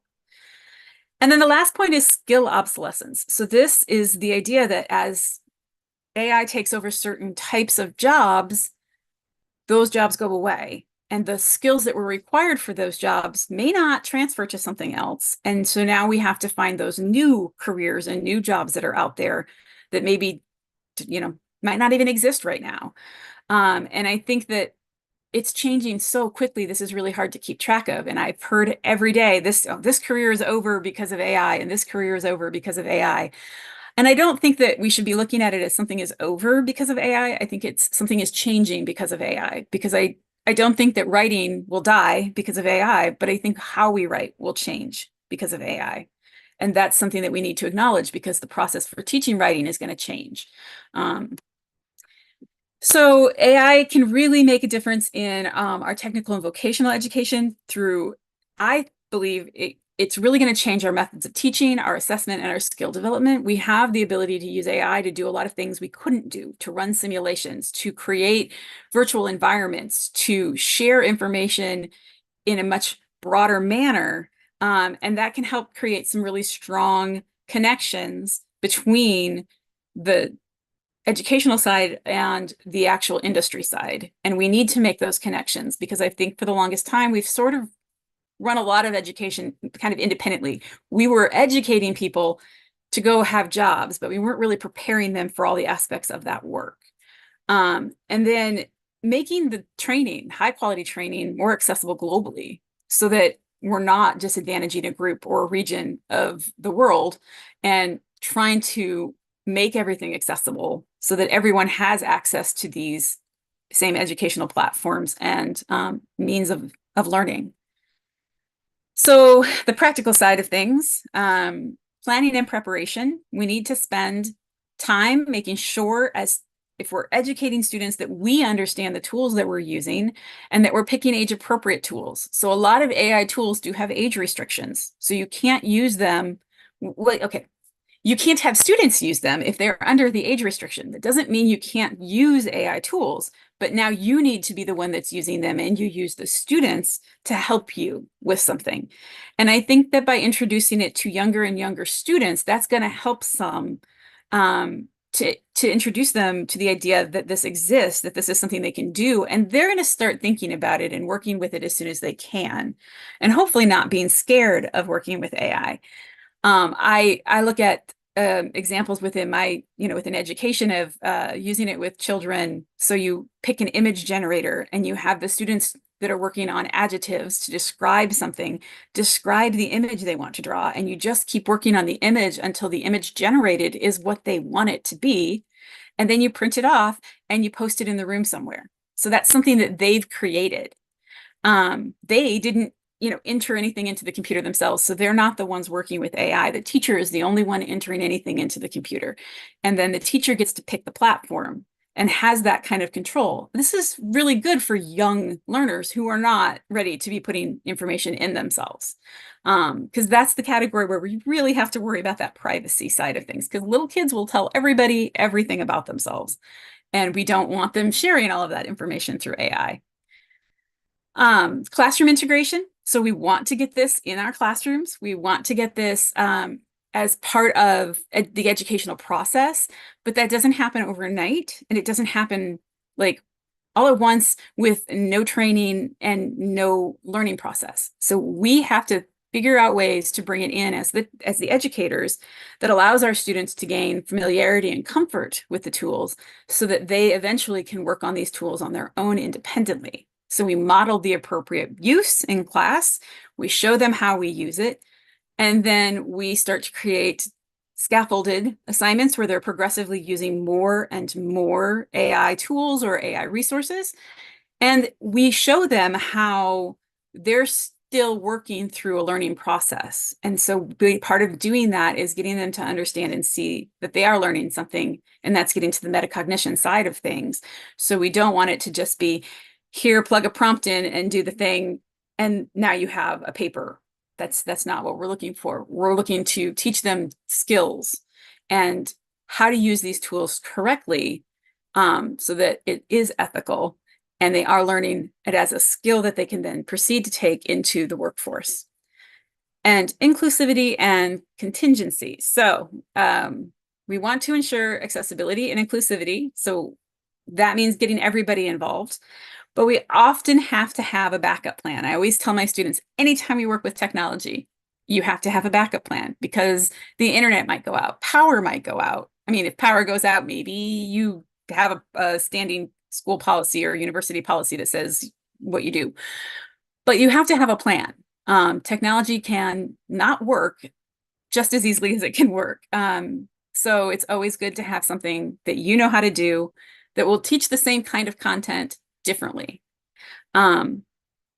It's kind of a lot of work, but it's worth it, because bringing tech in is great. And sometimes I've swapped my idea. Okay, well, that's not going to work. We'll do that in next class.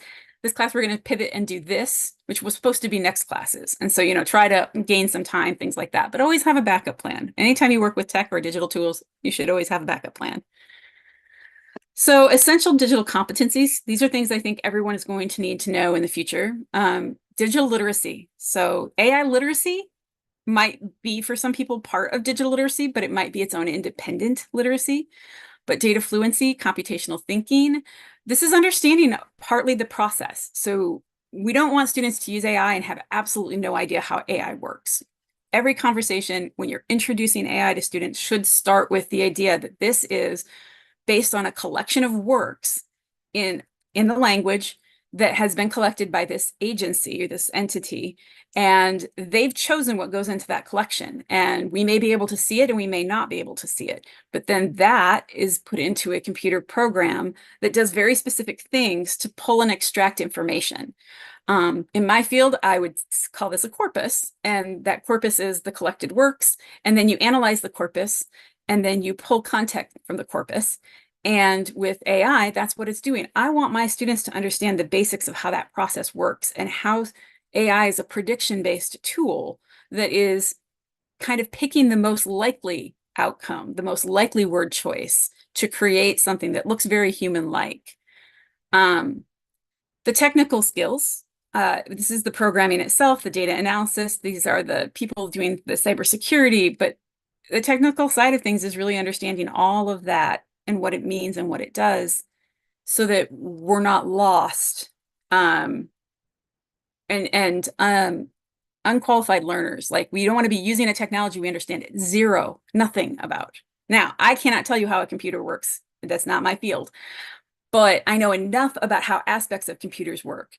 And that means that I can work through those processes. And that's the goal here with AI, is to know enough to understand the background so that I'm using it as an informed user.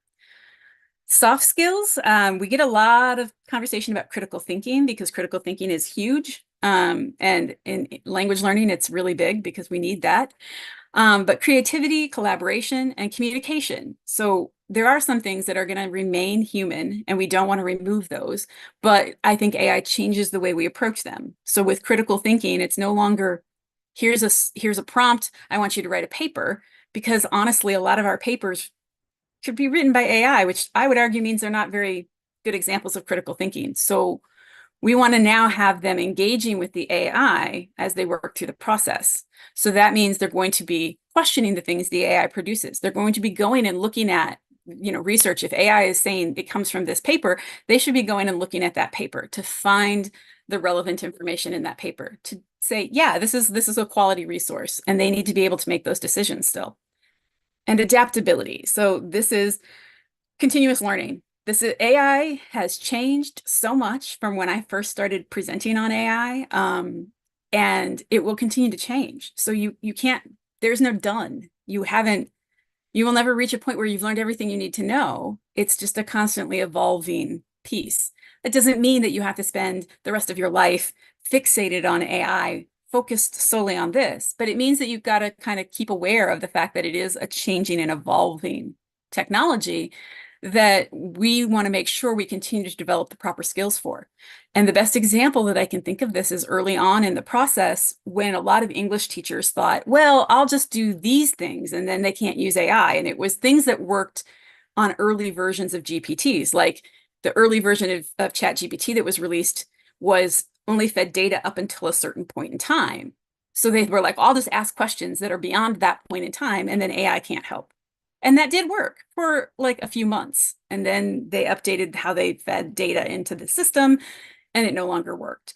So you can't find a fix. Find a way to work with it, not trying to find a way to avoid it or, ignore it, because that's not going to work. And then the ethical side of things. So academic honesty. Everybody that's a teacher should have a clear policy on acceptable use. This is necessary in today's age with AI, but I also think that this means that it's also necessary as we look at industry and we look at different professions. They need to be very clear on what's allowed and what's not allowed within their context so that people aren't using it in ways that aren't approved. Bias awareness is really important. AI, all of them are biased, and it's important to know that they are biased and to be able to mitigate that bias and think about the bias, to be aware of it so that you're not relying on AI as the only means of gathering data or information. Critical evaluation. AI is going to give you information. You, as the user, still have to be able to evaluate that information critically. Is it useful? Is it the right information? Don't just say, oh, AI found it and it's better at this than I am. That's not, we have to learn this as a process. AI is going to suggest things. It's up to us to decide whether or not those things are the things we want to move forward with. Privacy protection. So ensure that awareness of data privacy. So don't feed in student information. Don't feed in personal information. Don't feed in information that contains something identifiable, because that's not safe. And we don't want to do that. We don't want to teach our students to do that. And we really need to talk about the element that is related to privacy so that we're not just creating, I don't want to say a monster, but we don't want AI to know everything about us. That's not the system that we would want to move forward with. So my final piece here is kind of a call to action. So for educators, embrace AI as a tool for empowerment, not a threat. So we want to integrate it. We want to teach with it. We want to show our students ethical use. We want to model that in our classrooms. And we want to make sure we're having the conversation about what it is and how it works. Policymakers, we want to make sure that everyone has as much access in the same manner as possible. This might mean changing policies. This might mean infrastructure, teacher training. If we're going to try to bridge a divide, we have to acknowledge the divide exists, and we have to then figure out ways to alleviate the divide. And then industry, we want more industry education partnerships. Partly that's going to give us the best knowledge about what gaps there are in our training programs, but it's also something that will help to make sure that everybody is learning the right information and coming forward with the right skills. If we look at AI as something we need to know its use, what's allowed, what's not allowed in your field. Well, if we have those industry partnerships, we will know how industry allows AI to be used, so we can train and model that behavior in the classroom. And that is going to create a better pipeline. And then for youth themselves, we want to actively engage in using AI, learning that skill. And that's both learning the technical side of things, but also learning the human side of things that help and really work with AI, so that we're not losing aspects of our humanity as we kind of shift into a more digital age. So AI revolution is not predetermined. We shape it through our actions. And these are all actions that hopefully we can make to improve access and equity and inclusion in the AI system. All right, so this is my last slide. And if you scan this or you go to the Google Doc, this contains it's a Google Doc I've made that has lots of resources. There are more resources for language learning, since that's my area. But it also contains some training materials, some research. I need to update it, but it also will, after this session, I will get the slides up there as well. And it also contains links to other presentations that I've done. So feel free to take that. And then I'm going to try to start answering some questions. And if I can, going to see. All right, that was my prepared presentation. So if people have questions, now's the time.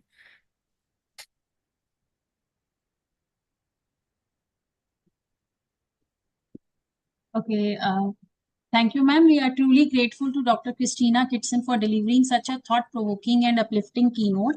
Your exploration of how AI and digital competencies can serve as tools of empowerment of today's youth was both enlightening and deeply motivating. Your passion resonated throughout, inspiring us to reimagine a future grounded in equity, innovation, and opportunity for all.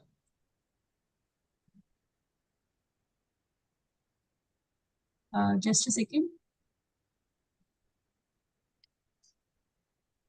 Now, the moment we have all been eagerly anticipated has arrived.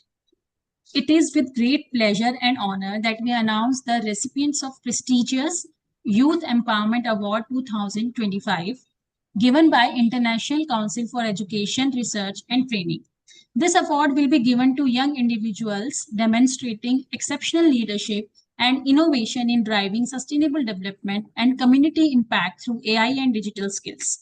It recognizes those who inspire and empower others by addressing global challenges with creative, technology-driven solutions. After careful consideration and deliberation, we are proud to declare the following individual as the recipients of the Youth Empowerment Award 2025. I request technical team to kindly share their screen.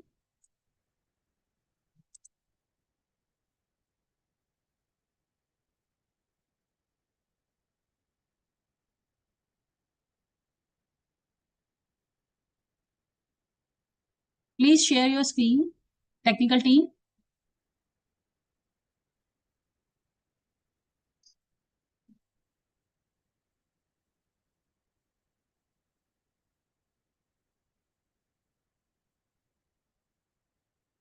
Thank you. The first person who has received this award is our renowned keynote speaker, Dr. Christina Kitson, Associate Professor of English, School of English and Philosophy, University of Central Missouri, US. Congratulations, ma'am.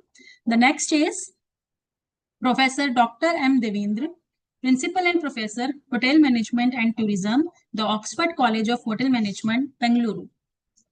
Next, Mr. K. Harish Babu, youth activist and social worker. Next slide, please. Dr. Sangeeta Kumari, lecturer in Marudhara Shikshak Prashikshan Mahavidyalay, Lakshmangarh. Dr. Rajeshwari Ulagadi, Assistant Professor, Department of Life Sciences, Sri Satya Sai University of Human Excellence, Kalaburagi, Karnataka. Bhargavi Chakrapani, Assistant Professor, AV College of Arts, Science and Commerce, Hyderabad. Dr. Bhupender, PhD in Public Administration, Kalpana Chawla Government Medical College, Karnal. Last but not the least, Dr. Kishore Kumar Dash, Faculty, Balimela College of Science and Technology.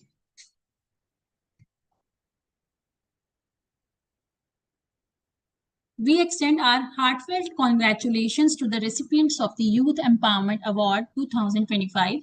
May their achievements continue to inspire progress and upliftment in our society. As we conclude our international seminar on UN UNESCO, If anyone is having questions from Christina ma'am, I invite all the participants to ask any question from Christina ma'am. You can raise your hands. Yes, Afrin Fatima, you can unmute yourself and ask your question. Thank you so much, ma'am. Actually, more than a question, it's a discussion about 2-3 things. That Christina ma'am said that we even in previous sessions we have heard that we don't have to be AI is a servant to us, right? So as faculty or teachers, we have a fear in our minds that AI will take our jobs. But the more I think about this, it's more that the people who know AI will take the jobs of those who don't know AI, because AI is evolving, plus it has been very useful to us as educators. Second thing that I want to ask, that Christina ma'am mentioned the ethical use of AI. So that is a question that in chat gpt, if you write your personalization, for example, if I am a faculty member and I'm also a research scholar, so if I write my personalization that I am 33 years old or 30 years old and I'm a research scholar and I need to understand a concept through the beginning, it gives more specific answer. So I understand that we do not have to share the very personal information, but I think we can share the basic information if it does not have hamper our privacy. That's my second question. Yeah, sharing information that it's personal because it's about us, but it's not necessarily identifiable. So if you're a 33-year-old professor in a certain area, I mean, yeah, I'm sure ChatGPT can try to figure out who, but there's a lot of 33-year-old professors probably in that area. So it's not quite the same. What you don't want to do is put your name in there. You don't want to put anything like your phone number, your address. That's the kind of identifiable personal information we want to avoid giving AI. Just because that is being fed, like with ChatGPT, it trains off of the data that we input. I use ChatGPT very little. I tend to use Claude because it doesn't train on the data that we input. And I like that feature. But it does mean that it doesn't remember us. So with ChatGPT, you can have a conversation with it and it will pull back conversations you had in the past, which can be very useful in planning purposes. I can't do the same thing with Claude, but I like that it doesn't train on my data. Yeah, ma'am, that's true. But ChatGPT is very stable in its nature. Like it gives you pre-fed data. Not like Gemini, which is very dynamic. I generally prefer Gemini for research purpose, or there are other tools like Consensus AI. So it's not like that. We are using for the critical thinking part. These AI tools like Consensus AI, they are giving us just the abstract of the papers. Like earlier we used to have a notebook and we used to search all the papers and write the abstract for ourselves, but now the research has become a quite easy and not as tedious as it was before. So it is actually helping educators plus the students. For example, if I want to engage my students for 5 to 10 minutes, I can give them a Kahoot quiz, which is very common in India. I don't know about USA, but there is an app called Kahoot quiz. If I want to make PPTs for my student, then there's Gamma. It's free for 10 slides. For 20 or 40 slides, you have a paid subscription, but it's not very much. So I think that AI, it's helping us as an educators plus the youth.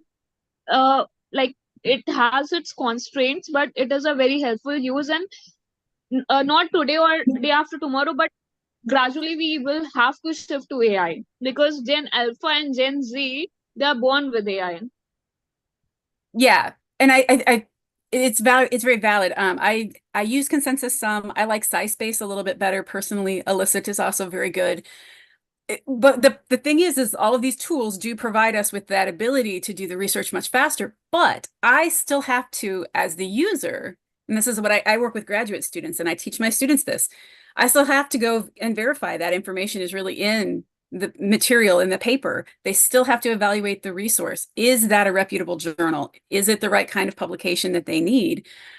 So even though they're getting it faster, there's still a work process involved in them making the decision on whether that is a useful and valid, reliable resource or not. So this is just a different skill. Before, we weren't as worried about that because they went to a library and they found the information, and the library had databases that they'd already confirmed were, these are our good peer-reviewed, databases. And so if it came from one of those databases, the student could just assume it was good. Well, now the student needs to be able to make some of those independent decisions on whether this is a resource that is quality or not. Okay, thank you so much, ma'am. The next question I would take from Asidume Legbebuke. You can ask your question, sir. You can unmute yourself and ask question to Christina, ma'am.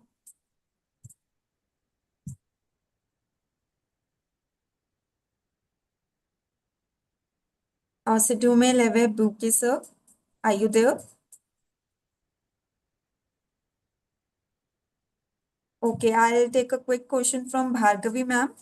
Meanwhile, Bhargavi, ma'am, you can ask your question.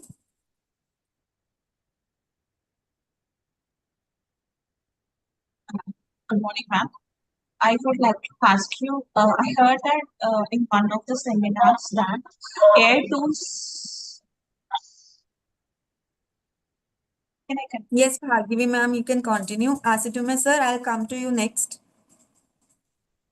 So AI tools are as good as the data it has been on. So who is going to ensure that or take the moral responsibility that AI tool is working as it is supposed to work, like ethics and all? Okay, so I think what you're asking is to make sure that the AI tools are doing what they say they're doing, especially regarding the and data. not doing something which we do not know as a user. So unfortunately, there is a little bit of a trust window here because we, as the average user, can't see behind the screen. We can't see what AI is actually doing. But this is where I always tell my students to evaluate the tool. So find out what you can. Find out where it's getting its data from. Find out how it processes that data. The more information you know about how it's doing things, the more you can trust or not trust the particular tool as a resource.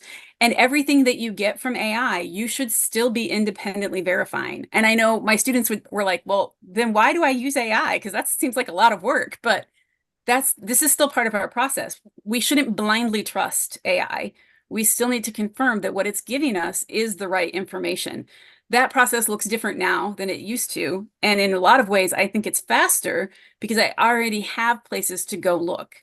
I'm getting an article. I just need to go confirm that that article really does say this thing in it that I want it to say. And there's even ways of using additional AI tools because there's, chat to PDF where you can actually talk to a PDF. So if you have a specific thing you're looking for, once you find the resource, you can then go into another AI tool to make sure that information is actually in the resource. You can also then go look at that journal's website, which I always encourage everyone to do when they're selecting resource and research.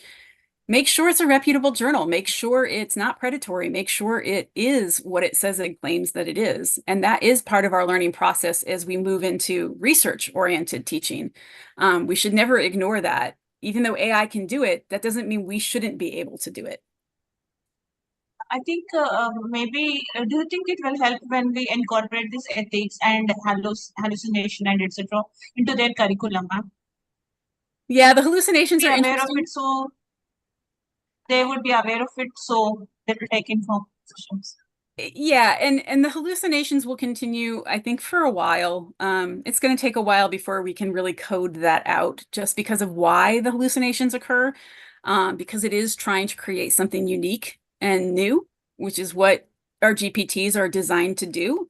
And that means that it's going to create something which might not actually exist, which is why if I'm doing research, I wouldn't use ChatGPT for research. I would use one of these tools created for research because those don't have that same problem because they were designed differently.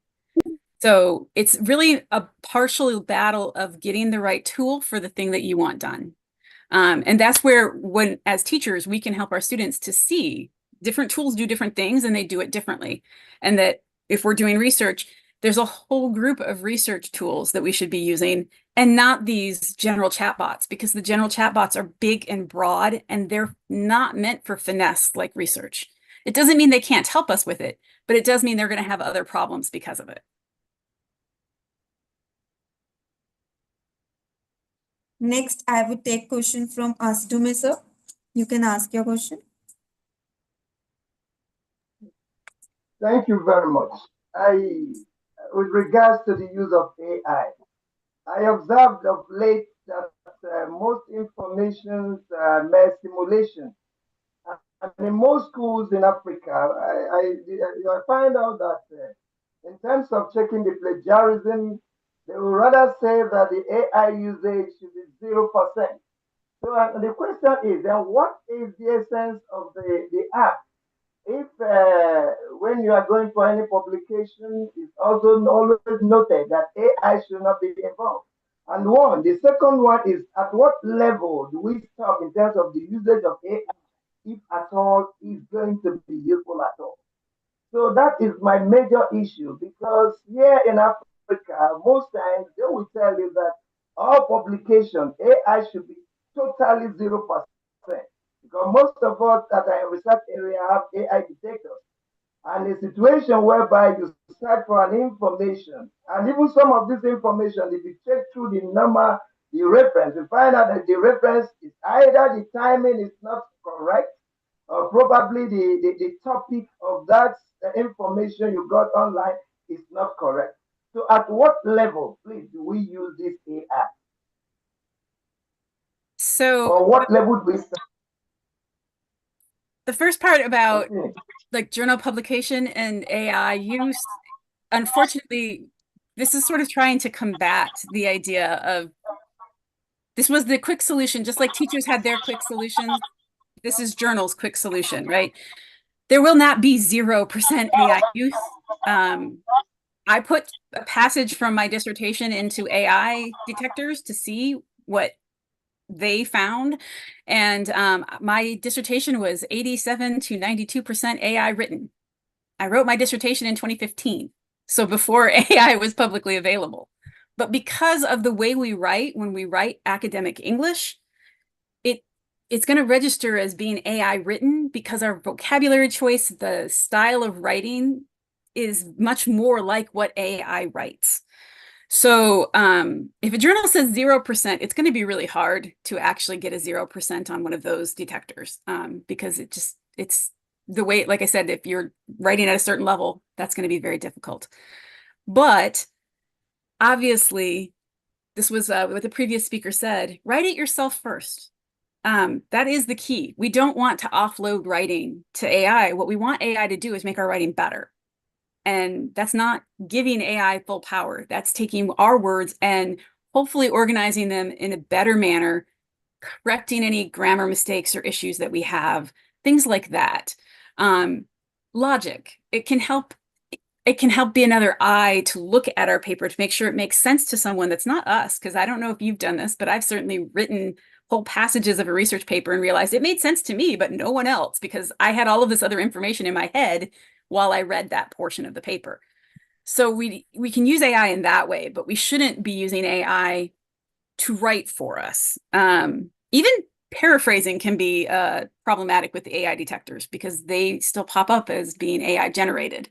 So we've got to be really, really careful with that. And unfortunately, I think we're just in an awkward phase right now where I'm not going to be surprised if things come back. And I know I've written one thing that I got told had AI in it and I didn't use AI to write it. So I was like, well, I don't know how to fix that because I didn't use AI. So I tried to go in and restructure and rephrase things so that it seemed less like AI, but That's kind of where we are right now. And I think it's going to get better as we start to see more options. And I also think that the detectors hopefully will go away, because unfortunately, I don't think that that's going to be a long-term solution.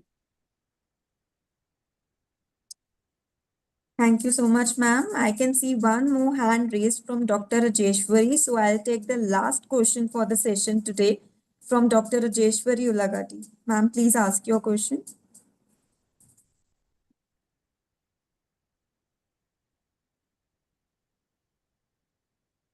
Dr. Rajeshwari, ma'am, are you there? Okay, Am I I'll audible, take- madam? Okay. Yes, ma'am, you're audible. Good evening, madam. Thank you so much for this opportunity. And thank you, Christina, madam, for that wonderful presentation. I had a question to you, Christina, madam. Are you using any AI tools for your work? Like, if so, what are the tools you're using? I use a ton of AI tools for my work. If I'm looking for a chatbot, the basic, just asking questions, getting background, I use Claude. My presentation, I use Gamma. I like Gamma. Day-to-day, lesson design, things like that, it kind of depends on how intense I am. I use Manus for some. I use Claude for some. I do use Napkin for making visuals. I've used so many. I go in and I play with everything. It all depends on what you want to do. If you go to my document, I sort of lay them out as like categories, like these are good for reading, these are good for writing, these are good for, personally myself, one of the ones I really like is Suno, which is, it creates songs. And I like that because when you're talking about language learners, it's kind of a fun way to introduce something that's not just the same as every other, I don't know. Which tool is that, madam? Suno, Suno. AI making songs. Yeah, you basically Okay, put in okay, content okay. like what you want the song to be about, and you tell it a genre that you want it, and it will create a little song. Usually it gives you two choices. Wow. And then you get to kind of pick between those two choices. And it's just a fun way to introduce a topic or to get your students engaged in what it is that AI can do. Because that's a really good example of this is completely artificially generated. And I actually know there's a few people who have created music via these kinds of apps and sold it on, iTunes for money. And people aren't even aware that it's AI generated. So, which, there's a whole ethical concern to that, but this is, for me, a fun way to introduce things in class. I like the image generators because I can't draw. So if I can make an image that does the thing I want it to do, that's much better than relying on my own drawing abilities. But I've tried so many different image generators and most all of them are good. So I like infographics in that if I want writing in my image, that's the best one to get the words right. I don't know if many of you have played with the ChatGPT and uses DALL-E, but sometimes it creates things that look like English, but it's not actually English. So I like ideogram because the words are usually correct. Ideogram. Yeah. For infographics, what are the tools you're using, madam? So primarily Napkin, and then I actually do use Gamma some for that because and Canva. But I believe in free versions of everything because I work with graduate students that are going to be teachers. Most of them don't have any money, so I try to keep what I use to things that my students can also use. So I only use free versions or things that offer limited capacity use for free. There are tons of other tools that charge, but I try to stay away from those personally, just so that I'm always teaching things that my students can leave and use. Okay, wonderful, madam. Thank you so much for the info. Thank you. Thank you so much, ma'am. If I could take just one last quick question from Vasu sir. Vasu sir, are you there?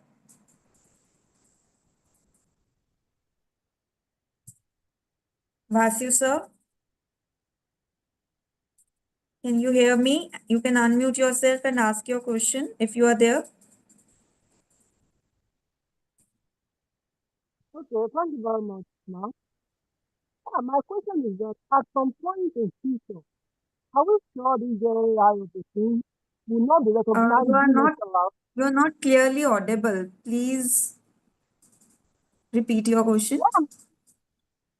What I'm saying is that at some point in time in future, are we sure this AI of the thing will not be detecting even our creative writing as plagiarism? The reason why I ask this question is that there was a time I wrote some things of some papers and I run it and turn it so many times and it detects plagiarism and simultaneous, even though I did not use AI at all. That's why I asked that question, madam. Christina, ma'am, is the question audible and clear to you? It's not. I can barely hear it. Oh. Yes, there is some issue. Vasu sir, can you please write your question in the chat box because we cannot hear you.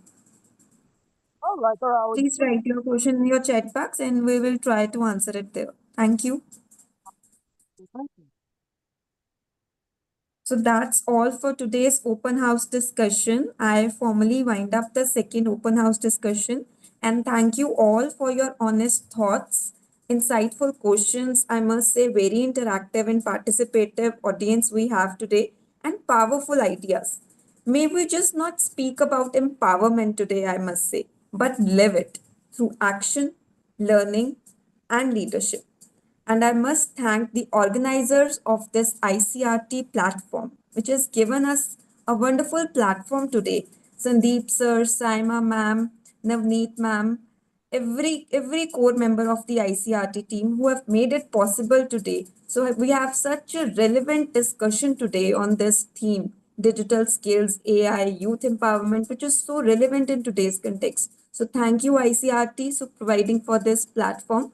Now I hand over the session to the Rimi ma'am for official vote of thanks of the day. Over to you, Rimi ma'am. Thank you, Dilpreet ma'am. As we conclude our international seminar on UN UNESCO UNEVOC World Youth Skills Day 2025 themed Youth Empowerment through AI and Digital Skills, I, Rimi Jain, extend my heartfelt gratitude to each of you for your active engagement and invaluable contributions.